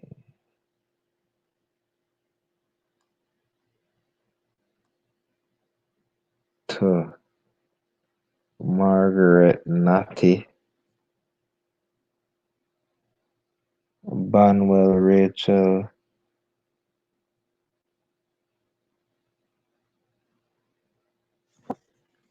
to Nani Chan or to Nani Chan Surrey and Brigadier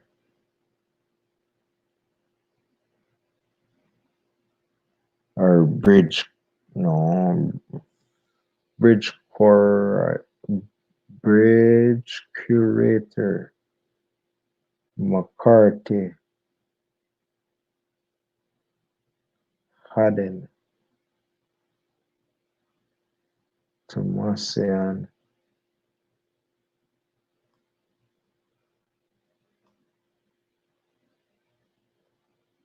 Brown Thor to Frankie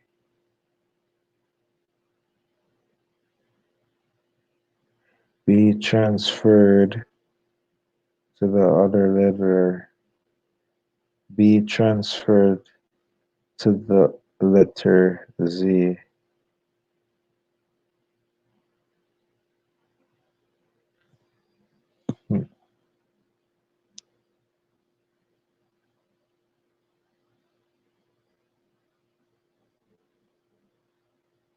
be transferred to the letter Z.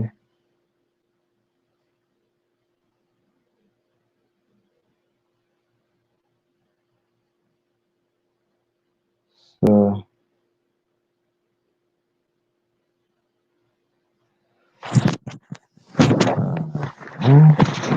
Bennett, Sarah Bennett to Beatrice. Right? I got that. John Burke to Sarah.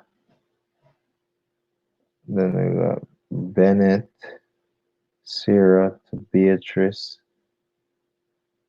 Barrios, Lapis Moses to Davi. Brown Tor to Frankie. Be transferred to the letter Z. Dennis Digby to Betty. Charlotte Dawkins to Ionis. Dawson to Tommy.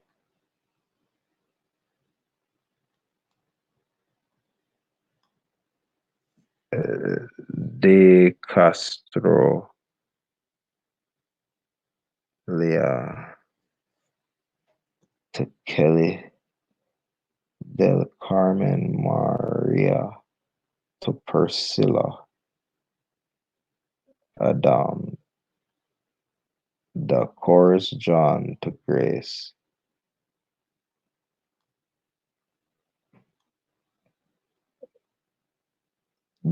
Del Halves Jacob to Tom. So Del Halves Jacob to Tom. Demetrius Peter to Stinet to Steinet or Steinet. Dicus Thomas to Nancy. Dickie William, Dickies or Dickie Williams or Dickie William to William da Silva Solomon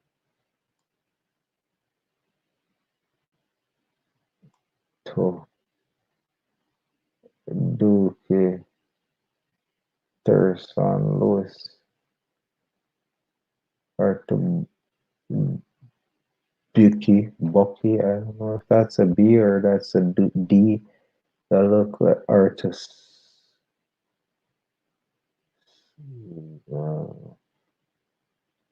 Lucky.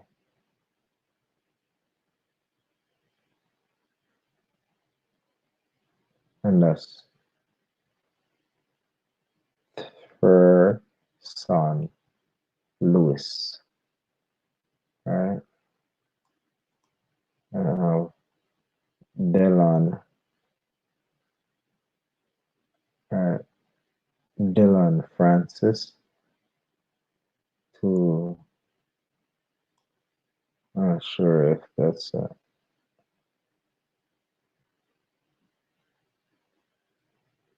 T or N. Could be Tanani or Tommy or not sure. Or don't look like a S. Or maybe I'm not sure. No. Dallas Alexander or Alex.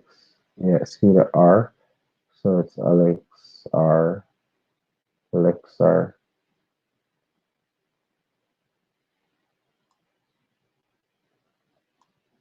Of U6, USS. So loosely, is that U6? USS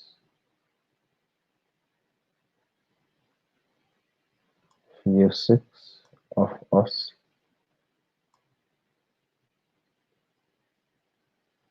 Alex R. Nice.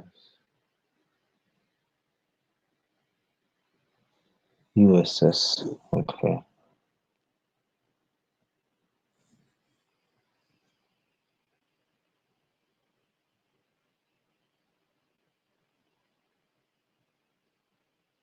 Augustine to Margarita. Douglas. William to Billy. Louis to her child, her children.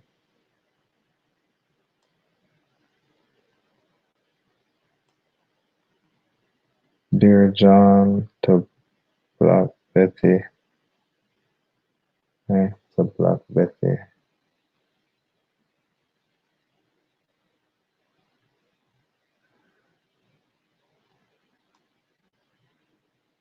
Darling and Governor to George certificate.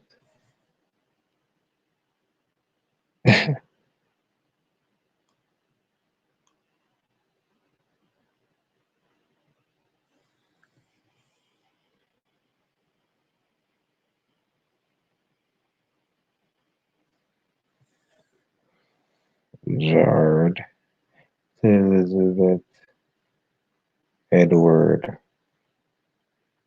and to Nancy. Dylan to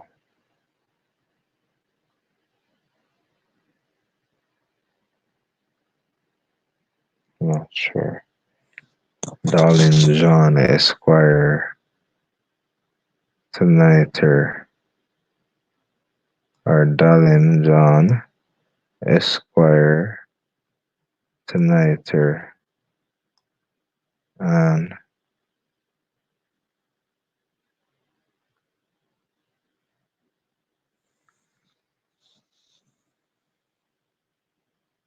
Ni- Nickery, Nickery, and Nickerge, Niter, Nickerge, Darling the Esquire. So Dixon and to Felice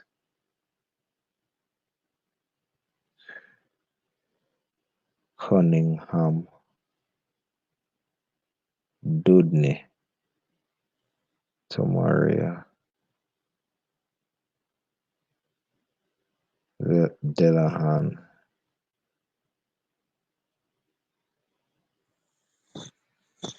to what's that? That's so hard to read. Huh. Delahan to Tamra. I think Tamra or Hamra. If that's a H or a T, hard to see.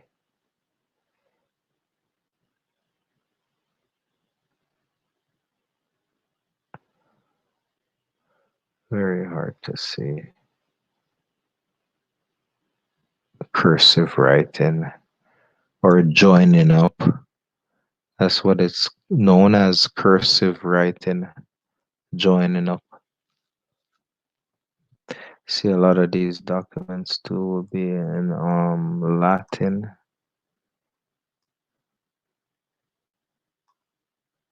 Foster to Katie.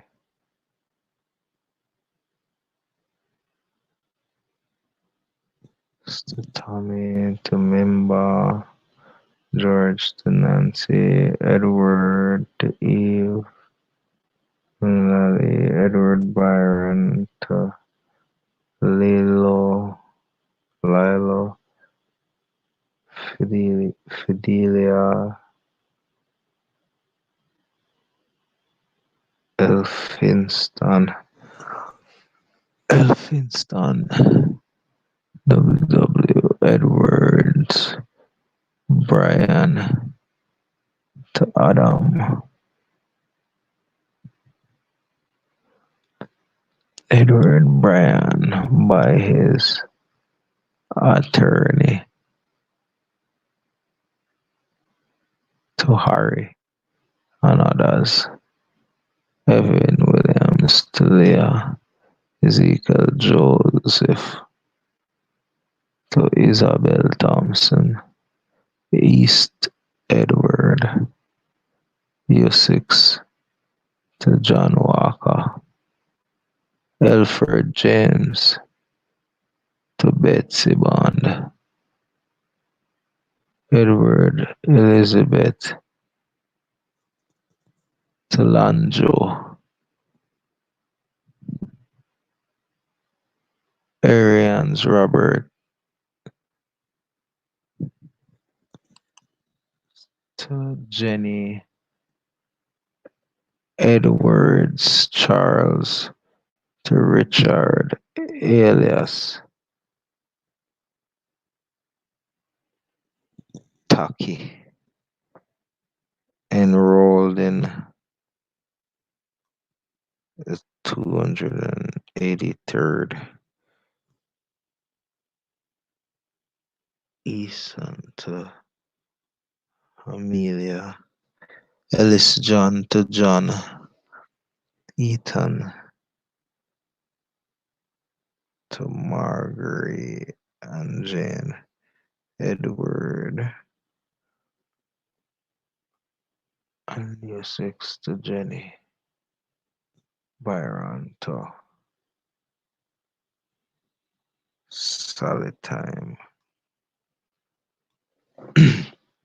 Dito to Dito, Dito to Dito. Right. Forbes Arthur to Robert, Fullerton, Has, Hassana, no, Fullerton, Cassana to Sally.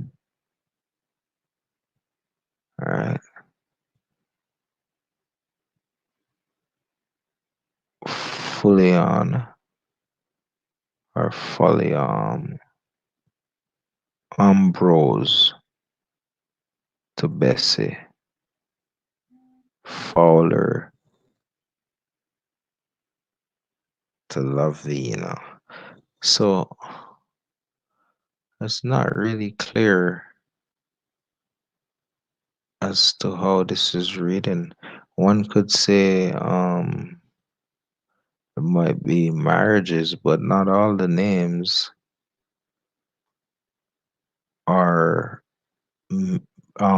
directly men names to women names, right?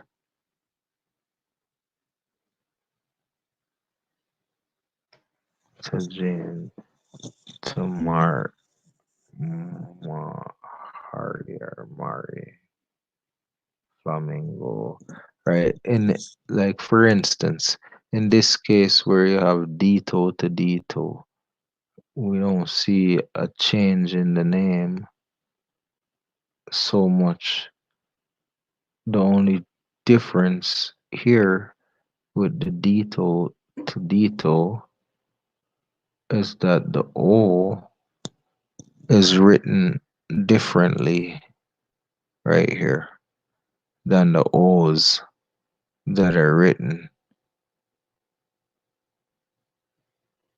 in these Ditos over here, which would also signify to a direct spelling or name changing of the former name, right? Because, for example, when you take Forbes Arthur to Robert, how could you legitimize that marriage in that period of time when such marriages were forbidden, or such communions or unions would have had to be kept in secret. So how do you you know how do you explain the male name to the male name, or in couple instance over here where it was the female name to the female name, right? And let me just find that before I get off of this page, because and then where it's like saying royal names to just the regular names, right? So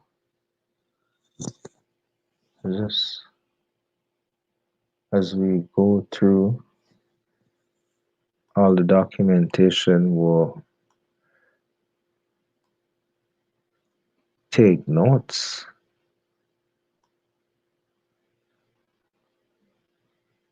and eventually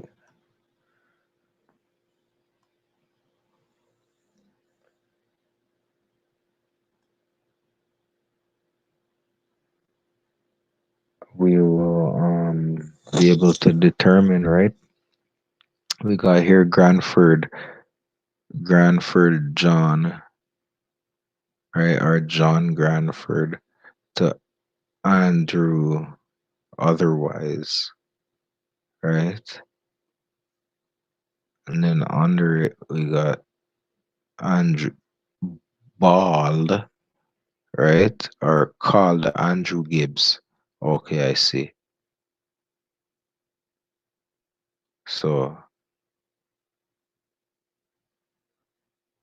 Granford John Arthur R to Andrew otherwise called Andrew Gibbs. So see, and you have a little bracket here. So very constructive use of the symbol in the language to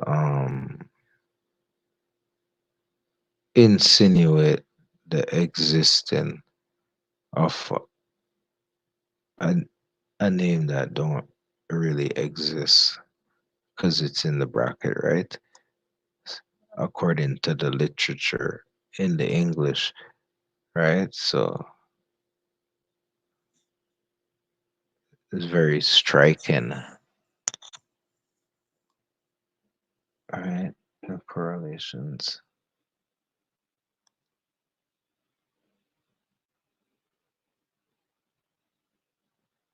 So Belinda, right? So right here we got Jen, right? Or Trent, Belinda,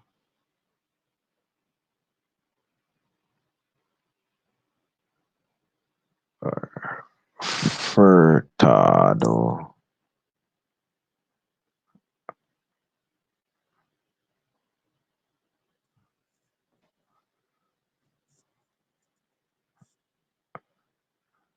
uh, Furtado to William, Fleet Dorothy to Smith Grace, or Grace Smith, Dorothy Fleet to Grace Smith. So that's what I mean. Right at the bottom there, you have the correlation between the two female name, which indicates another. If this were marriages, right,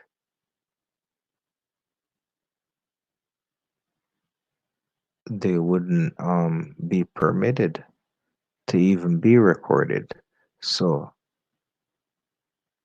the more we read through each one of these, it will alert you guys to the name changes that started to occur after 1775, right? Because everybody had to be given a surname, and right? Hall Kirkpatrick Hall to Hugh Kirkpatrick Hall to Stephen, right? So this is what I mean. Everybody had to be given a surname, and if you notice, a lot of single names have been turned into double names to help attain surname, right? Grant Alexander, right?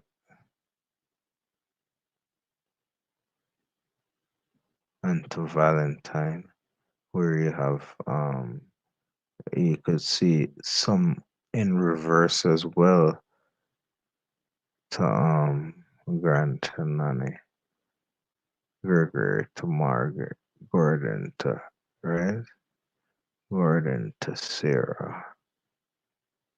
So all Ferguson or Harrison, I mean. Uh, so here you see down here where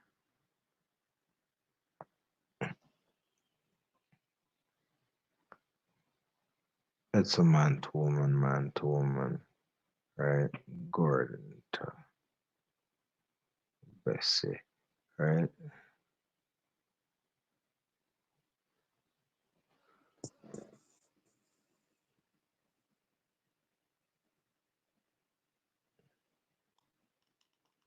But they're saying their libraries and letter H to letter, pretty much their dictionaries of other levy to Mary, either levy to Mary. So I have Gomez, no, Gomez Esther, Livy to Mary. So to James, right? Gregory Matthew to James, right? Right. So you see what I mean? How it sounds like people have been given names, and that would really take you away from your ancestry, claiming someone else's name that is not your given name, that comes through your mother's line, because America is based upon the matriarchal concept where you gain inheritance through the land through your mother's lineage. So if you take the name of somebody else other than your mother, then you pretty much lose, or other than the name that your mother gave to you, you pretty much lose according to law. You're if you denounce your parents, you denounce your inheritance, you forfeit your inheritance. It's like abandoning your right or your estate, you know, for a new estate. So it's up to you if you wanna keep your first estate given to you through your ancestors, or you wanna give that away for the estate promised to you by mankind, right? That was an allotted um down through tradition based upon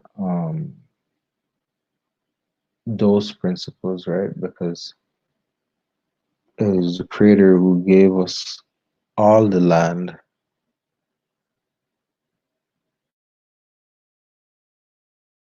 and then live prosperously, but not for us to fight over it and create hate and animosity and all sorts of malicious act over it. in such a way where he turned to spilling blood upon the land. So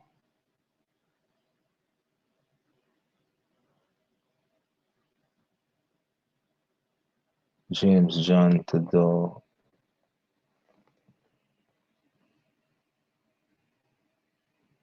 yeah, my Lord, right, Jackson to Giba, right, Frank Fire to Frank Jackson Samuel to Frank Fire Johnson Melby to Jeffrey James Sean and others to Patience James referred by attorneys to the Jenkins James Hart James and Molly Ju Juvenile Matthew right Jonah Job I think that's a G with that rubbed out or something like that. Joanna or yeah, Joanna Matthew to Dorothy. Right, so here we got another name. Au, right? This is a Au Indian, right? James. So it's probably majority of people that are getting their Charles to Eleanor. Jones Sarah to Bessie. So see again, you get Sarah Jones to Bessie. So Kate to right John. So this is what I mean about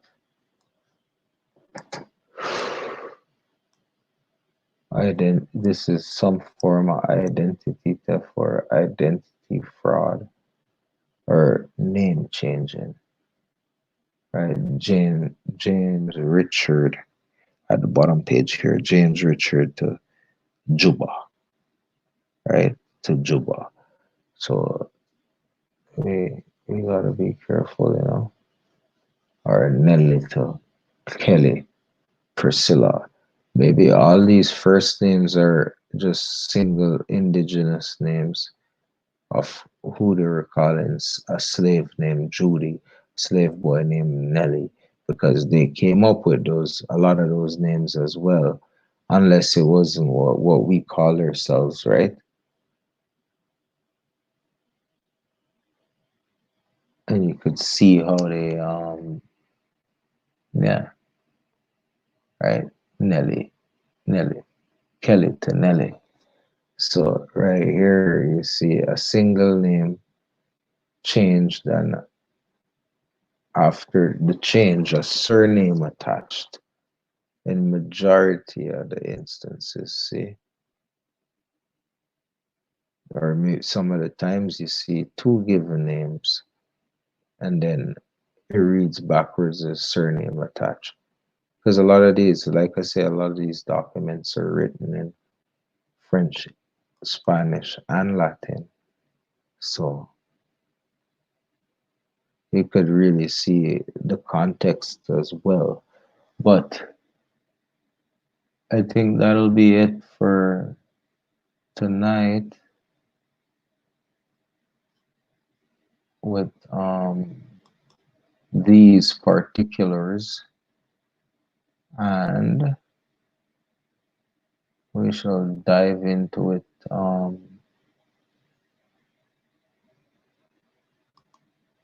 tomorrow with finishing up some more research.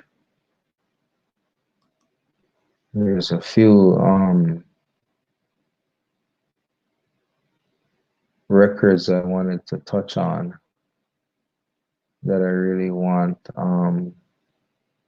us to view and go through so that we could correlate.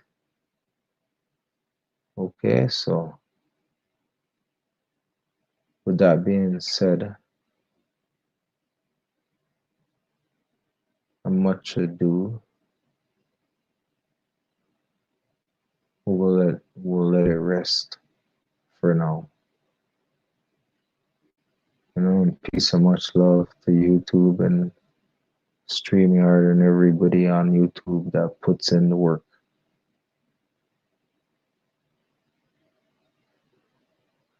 and tell the truth. Peace and much love.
See that them all try to hide the truth.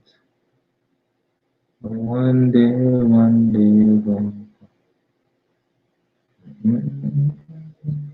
I know that we gon' rise up. Hear me now, youths. I know that we gon' see. I know that we gon'. I know that we gon' rise and.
Naga, Naya, Maya, Aya.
Why Jefferson?